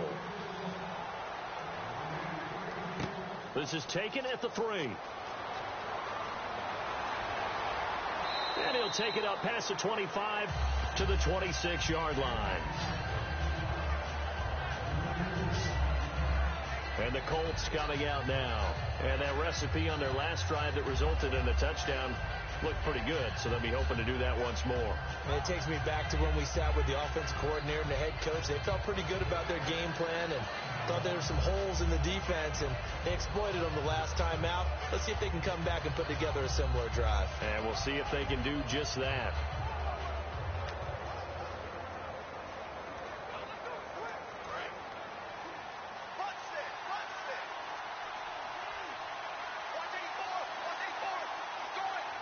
Gore back there is the lone setback. On first down, Luck. It's a short one here, complete to his tight end. And they're able to get this one across the 35. 10 yards on the pickup there. And that'll be good for an Indianapolis first. And defensively, they were in zone coverage there. Do you have to be a little careful? You're losing, playing against a good quarterback like he is, to not play too much zone? Yeah, you have to be careful about how much time you're giving up. I think it's a good point you just brought up. So maybe if you still want to play zone, you go to a zone blitz scheme. And you can drop anyone out of your defensive front. Defensive end, defensive tackle. It doesn't matter. You just exchange someone to bring more pressure towards the quarterback and still try and cover downfield. On first down, it's Gore. And a good swarm to the football defensively as they get him down at about the 40. They give him 4 yards there. It'll be 2nd and 6. The fourth quarter here, they've got the lead. They want to keep it on the ground. That's what they're doing. Smart football. Keep the clock grinding. Keep it going. But you got to figure now, they're going to see more people stacked up at the line of scrimmage as they try and bleed it out.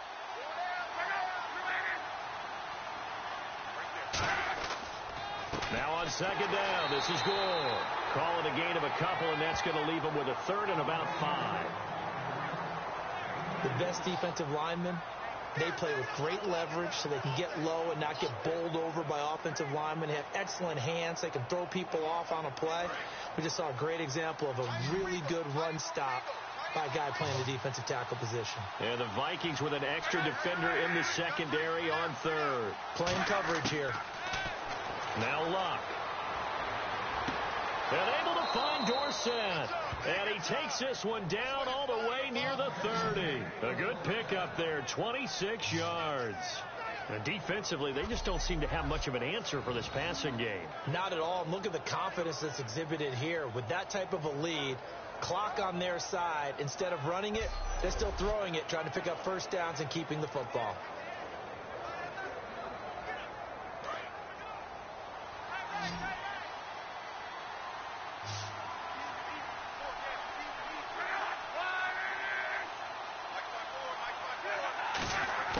Luck on first down. And that's complete to the right side. It's Allen.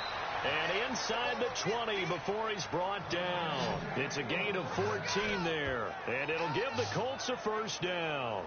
He's played a great game. It continues right there, even with this lead, confident to throw the pass and have the reception made. There's no doubt who the leader of their team is. Him throw it because they feel that confident in what he's getting done. Back to the ground game here. Gore. And he's going to fight his way forward here for a modest gain. 5 yards on the carry. Good pickup on first down. And in this situation with a lead fourth quarter, they're liking keeping the ball on the ground, I'm sure. That's just smart football, but you know the defense has to know it as well. They've got to stop them here. So now we're going to see that loading the box in a big way. 6, 7, 8, 9, whatever it's going to take, puts a little bit more pressure on your big offensive line. To throw on second down is Luck. Allen, the intended receiver, and it's 3rd and 5.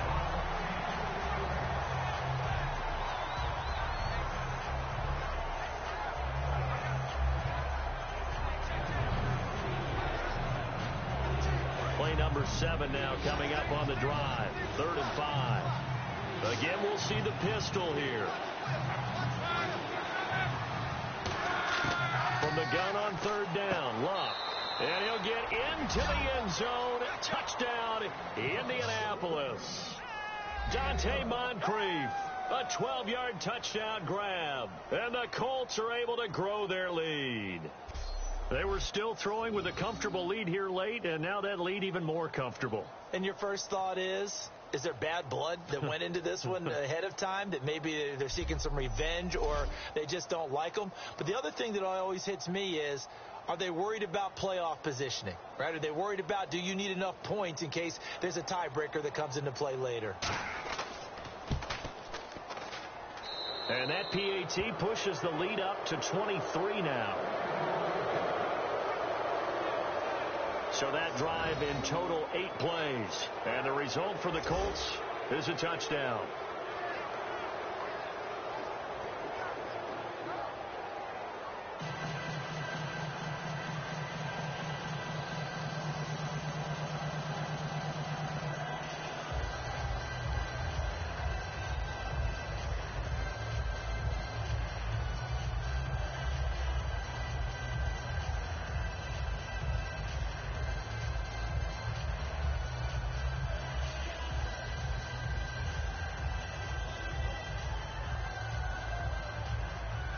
Now after the touchdown, here's Pat McAfee to kick.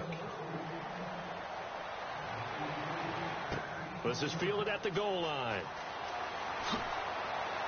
And he'll get it up past the 20 to the 22-yard line.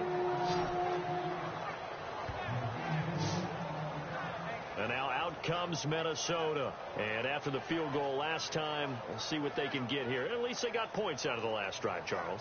I never met an offensive coach that didn't want to drive to end with a kick. Most of them wanted to end with a PAT, right? In this case, a field goal, they'll take it. Way better than the alternative, which is a punt. Yeah, but you met fan bases that wanted that, that weren't happy with that field goal. I haven't met a fan base yet that wants to drive to end with a kick, other than the extra point. That's it.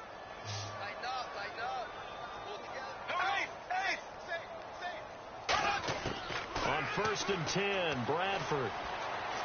A dump down to McKinnon. And down he'll go at the 25. It'll be a 3-yard gain, and that'll make it a second down. Everyone's got to be able to catch the football. Doesn't matter what position you play, but if you're on offense, be aware a ball may come your way.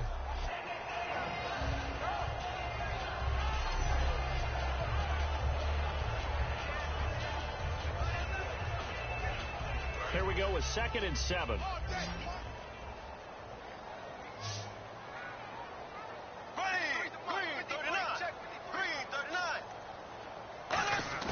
Now Bradford on 2nd down. Over the middle here to Rudolph. That catch good for 5. It's 3rd down.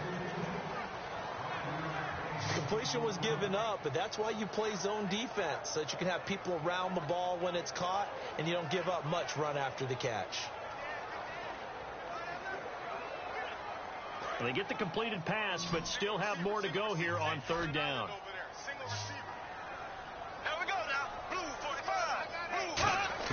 Bradford on 3rd and 2. And he couldn't hang on to it through the contact. Incomplete. So many components go into a well-executed screen pass. You've got to sell. Offensive line's got to sell like they've missed blocks, and then they move out, and they're out in front of the running back. He's got to sell that he's trying to block, and then he slips out into the route. The quarterback has to sell that maybe he's trying to throw it downfield. Instead, he slips it off to the running back, and when you get one set perfectly, you have to catch the ball, and that didn't happen on that play. And the fair catch is taken at about the 13-yard line here. A big kick that time, 52 yards. And the offense will take over with a new set of downs.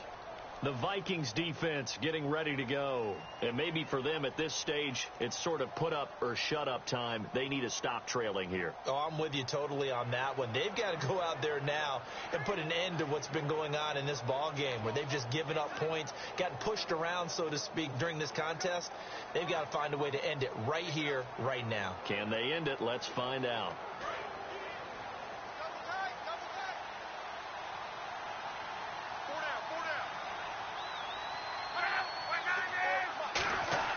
Now a play fake here on 1st down. He's got time. And he'll toss this one incomplete. Seeing no options, he throws it away.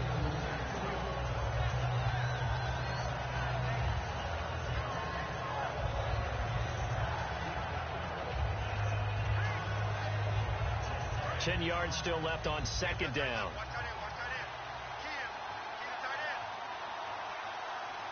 They come out here in the eye. Now it's Gore. And for one of the few times here today, this run's not going to go anywhere. Calling no gain on the run there, and now they'll be looking at a 3rd down. And there's a nice stop for the defense. They've had a tough time containing this guy all game long, but maybe they can build a little bit off of that play, a little bit of confidence, a little bit of momentum. Yeah, every now and then you can actually tackle that guy. So here we go now. An extra defensive back in there on 3rd and 10. They'll run it now with Turbin. And he'll go down after losing yardage at the 10. It's a loss of a full 3 yards, and it brings up 4th down. The defense won that play so fast that I think if the running back even had time to notice if anyone was there, it was just a blink of an eye, and there was a loss on the play.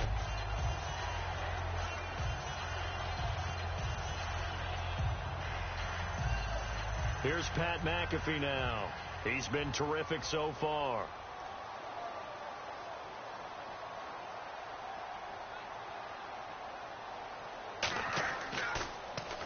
Averaging over 50 yards a punt so far as this one's away. Sherrills to return it. A very good return there. Give him an even 20 yards. And the Vikings, they'll be set up well as they take over in great field position. 1st and 10. Now the Vikings offense gets set to take over here. And down on the scoreboard, certainly needing to avoid what happened on the last drive, punting the football. Sense of urgency has to take over for them here. They know the score. They know the situation. And by the way, the punter no longer exists for their offense. That's how they have to treat this drive. They need points. Big time. Watch right there. Watch right there. Oh, here we go. Oh. Here we go now. Green, 90. They go play action here on 1st down. He'll find his man on the comeback route. Complete. A good pickup there. 8 yards on the first down completion.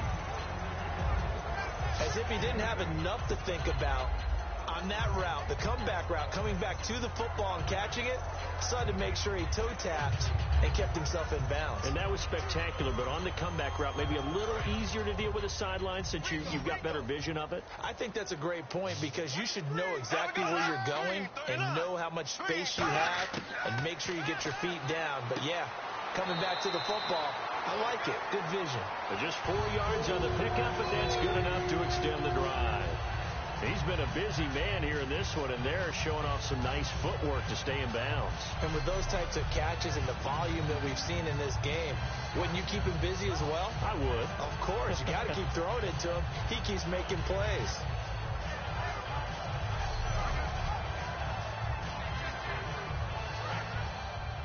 Watch 82. Watch 82. He likes to sneak out late. Watch 82. Here we go now. Green, 39. Green, 39. A first down throw for Bradford. The left side caught by Diggs. And inside the 20 before he's brought down. 17 yards on the pickup there. The drive will continue. It's a first down.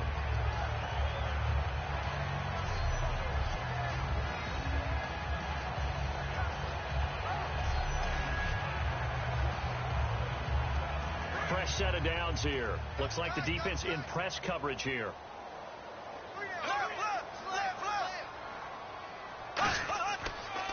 They'll give it to him right up the gut. And nowhere to run on the interior of that defensive line. He'll get back only to the line of scrimmage.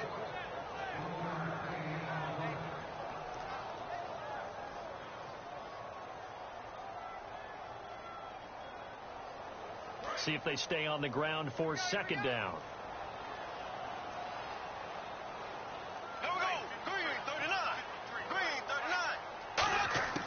Second down, Bradford. Looking for someone to throw to. And able to get this down inside the 15 to either the 13 or 14 before he's out of bounds. They like going to him in the slot. He catches another one. I think this comes under the heading of until they stop him, why not go back to it? He has something going really well. Great working relationship with the guy throwing the ball, and they keep making the connection. So completion on second down, that brings up third.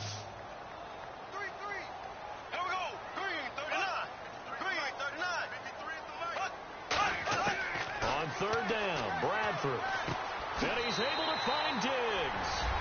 And he will score. Touchdown, Vikings. Stephon Diggs. A 12-yard touchdown grab. And the Vikings are able to close the gap just a bit. I wonder if he changed anything on his play sheet or they just executed better. Because they had 2 previous drives that ended in field goals. Before this one, they finally were able to put into the end zone. Well, whatever he did, speaking of the offensive coordinator, might be using that formula going forward. It worked there. Yeah, it works very well. He and his field general in pretty good sync right now. They're starting to move the ball well. And unable to connect. They don't get the 2-point conversion here. Tough there. Good pass. Hit the hands. He just couldn't bring it in. And every receiver's coach everywhere. Seeing that play, focus, focus, focus. Watch it all the way in and tuck it away.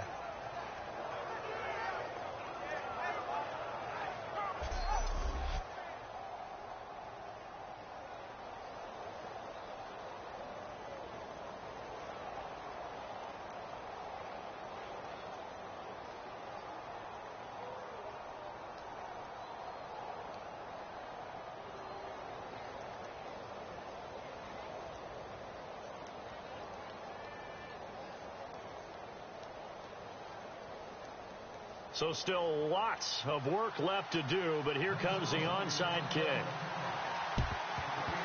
And this is going to be taken. And now a fumble. The ball's out. And his crew will take over with a football at the 35-yard line. Fourth quarter, they felt like they needed the football back. Unfortunately, they couldn't get it. And I know we've brought analytics into the game, and someone has said here that the data says that when a team's expecting an onside kick, 80% of the time, the team expecting it, they do actually recover the ball, which is what we saw here. I just wonder if that number is much more of a anecdotal type of a number. Kind of like when the coaches tell us, well, when you score on special teams, 93% of the time you win the game. Got a man wide open, complete. And he's finally taken down, but not before getting across midfield and across the 45-yard line. One of the feature points of the in route is being able to make a nice throw to the middle part of the field. And for a quarterback, that's one of the better throws and better looks that he'll get. But he has to be careful not to wait too long and let his receiver wander into some tough territory. If he's late with the ball, he can get his receiver hit and hit hard.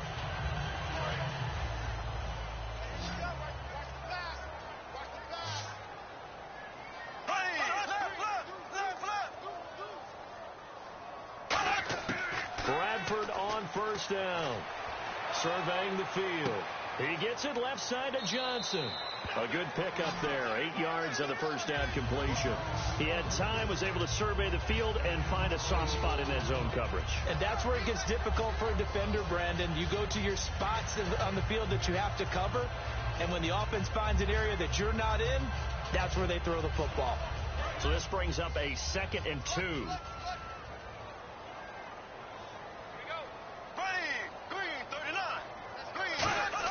Now a 2nd down throw for Bradford. Johnson with a completion over the middle. And he'll get this one down to about the 20-yard line. 15 yards there on the catch and run. And he was able to find a very soft spot in that zone coverage. I love that term, Brandon. That soft spot where you find the open area, set up, and catch the football before the hard collision comes afterwards. And now the offense operates in the red zone.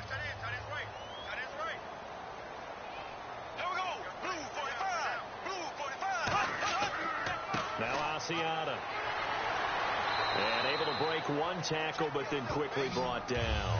3 yards on the pickup there, and it'll be 2nd down.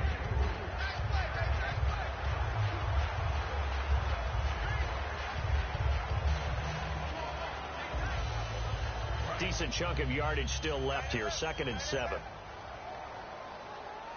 They come out here in the eye. Now Bradford on 2nd down. This will be caught at the 2. And he'll get into the end zone. Touchdown, Minnesota. Kyle Rudolph from 17 yards out. And the Vikings are able to cut into that deficit. That wasn't just toughness we just saw. That was concentration. Knew the hit was coming. Yet the quarterback hung in there and delivered it downfield. The end result, 6 points for his team.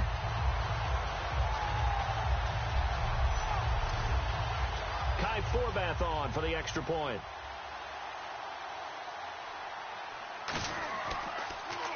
And now it's blocked. And the defense picks it up, but he doesn't get far. They're able to stop him. And after all that, the extra point attempt unsuccessful. I remember when they changed the rule, and there's a lot of consternation, especially coming from the kickers. Okay, how's this going to affect things, having to kick a longer one now, much more of a field goal attempt, and the defensive guys saw it as an opportunity to get more blocks. That's exactly right. There's more effort now. Before, when it was snapped down near the goal line, you would basically see guys just stand there. Yeah, not anymore. Now, those guys are going after it because not only can they knock it away and change a little bit of momentum, and get 2 points. They can pick it up and take it back for 2 points. 2 scores down, 3 timeouts left. Still a chance if they can somehow get this one back. And this is going to be taken in by the Colts. The risk-reward of the onside kick. When you don't get it, the risk comes out to play, and here they gave up great field position. And that's the key to everything because you're trying your best to press advantages when you have them. And field position leads you to that type of play calling, and whether you want to blitz or whether you want to throw the ball deep, those types of things, now they've given up that type of field position, the advantage is switched to their opponent.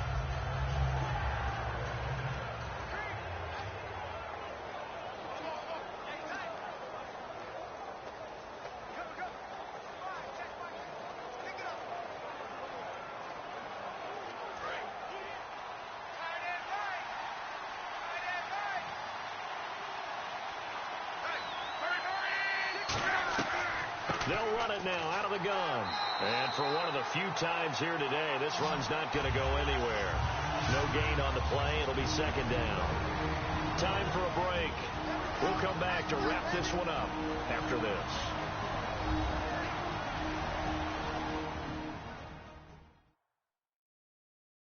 So the Colts in possession of the football as we get you reset.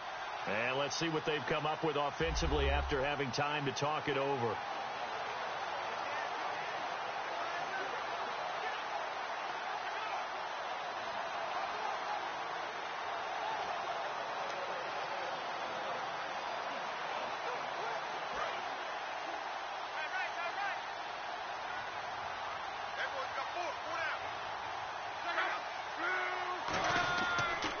Again, they run. Again, it's Gore.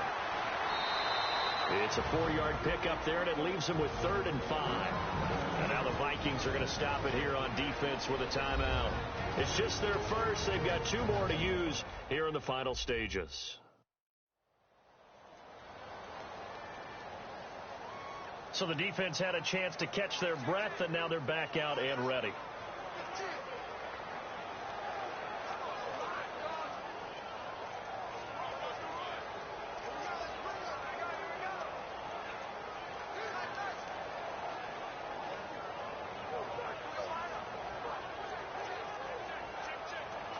Third down and 5.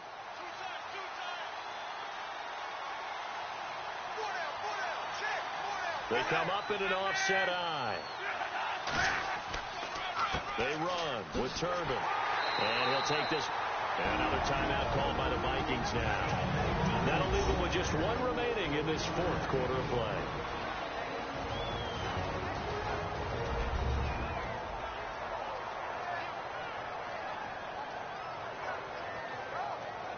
And now following that timeout, the defense back out onto the field.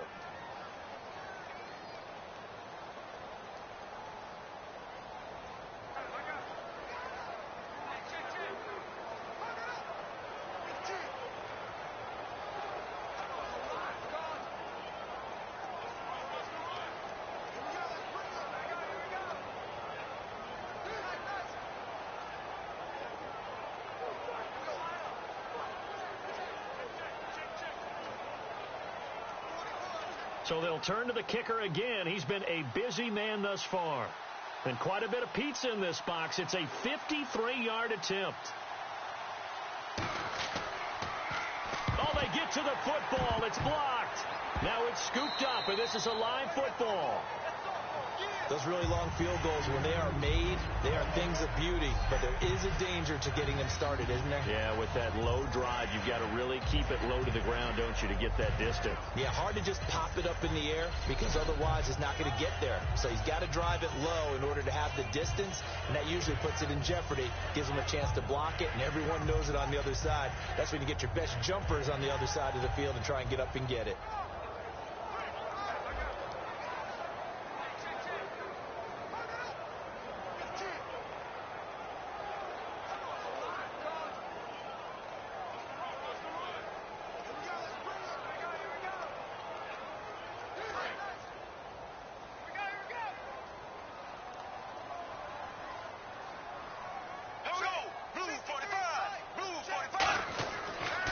Now to throw on first down. Finding time.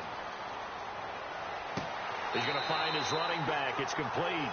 Give him 13 on the pickup there. And it'll be a Minnesota first down. And the offense moving quickly to the line. First down, Bradford. And no escaping this time as he'll go down. They got him for a sack. Henry Anderson in there to drop him as the clock continues to roll. Second down, Bradford. He's got time. A dump down to McKinnon. And this time he's able to take it down to the 42. 4 yards on the pickup. And it'll be 3rd and 10. Looking to speed things up here, going with some tempo. On third down, Bradford. And incomplete here on third down. We know it's not an easy job to go out and catch passes when people are trying to tackle you and knock the ball away. But the bottom line is, that's a pass he's got to have and a pass he should have caught.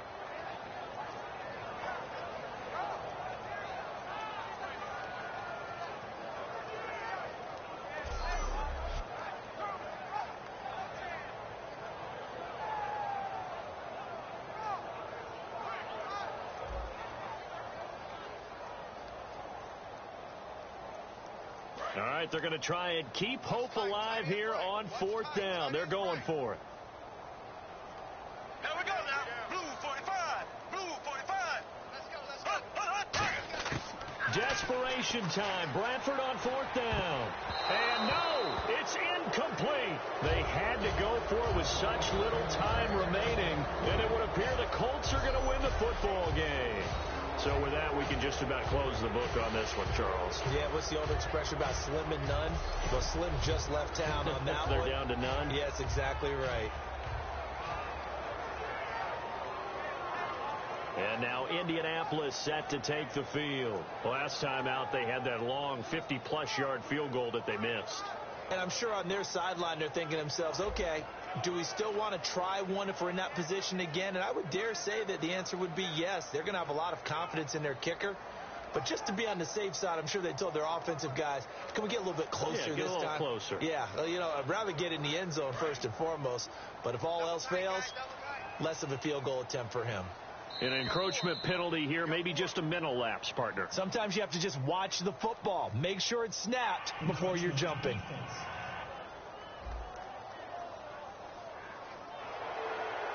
Still 1st down.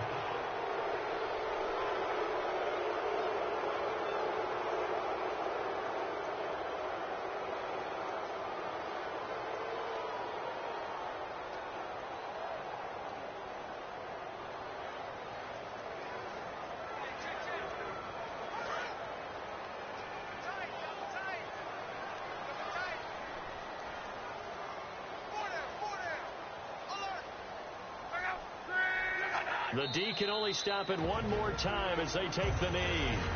Now hang on here. Timeout called by the defense. It'll be their 3rd and final timeout, so as they talk things over, we'll step aside. All right, so the timeout over and all 11 men back out onto the field for the defense.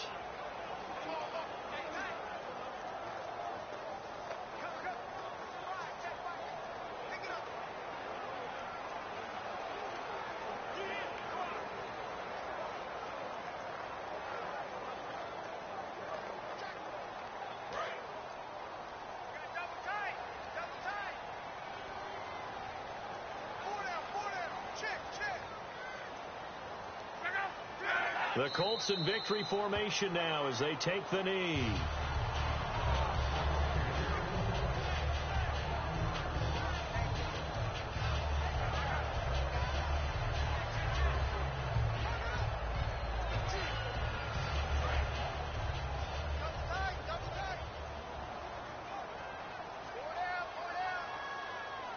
A nickelback added defensively as they look to stop this 3rd and 8. A road win in the National Football League. Charles, you never take that for granted no matter who you're playing, no matter where you're playing. You take it and you run with it. And you know you primed the pump all week in your own home facility. No one thinks we can do this. Only people who believe are right here in this room. And then you go on the road, band together, and get it done.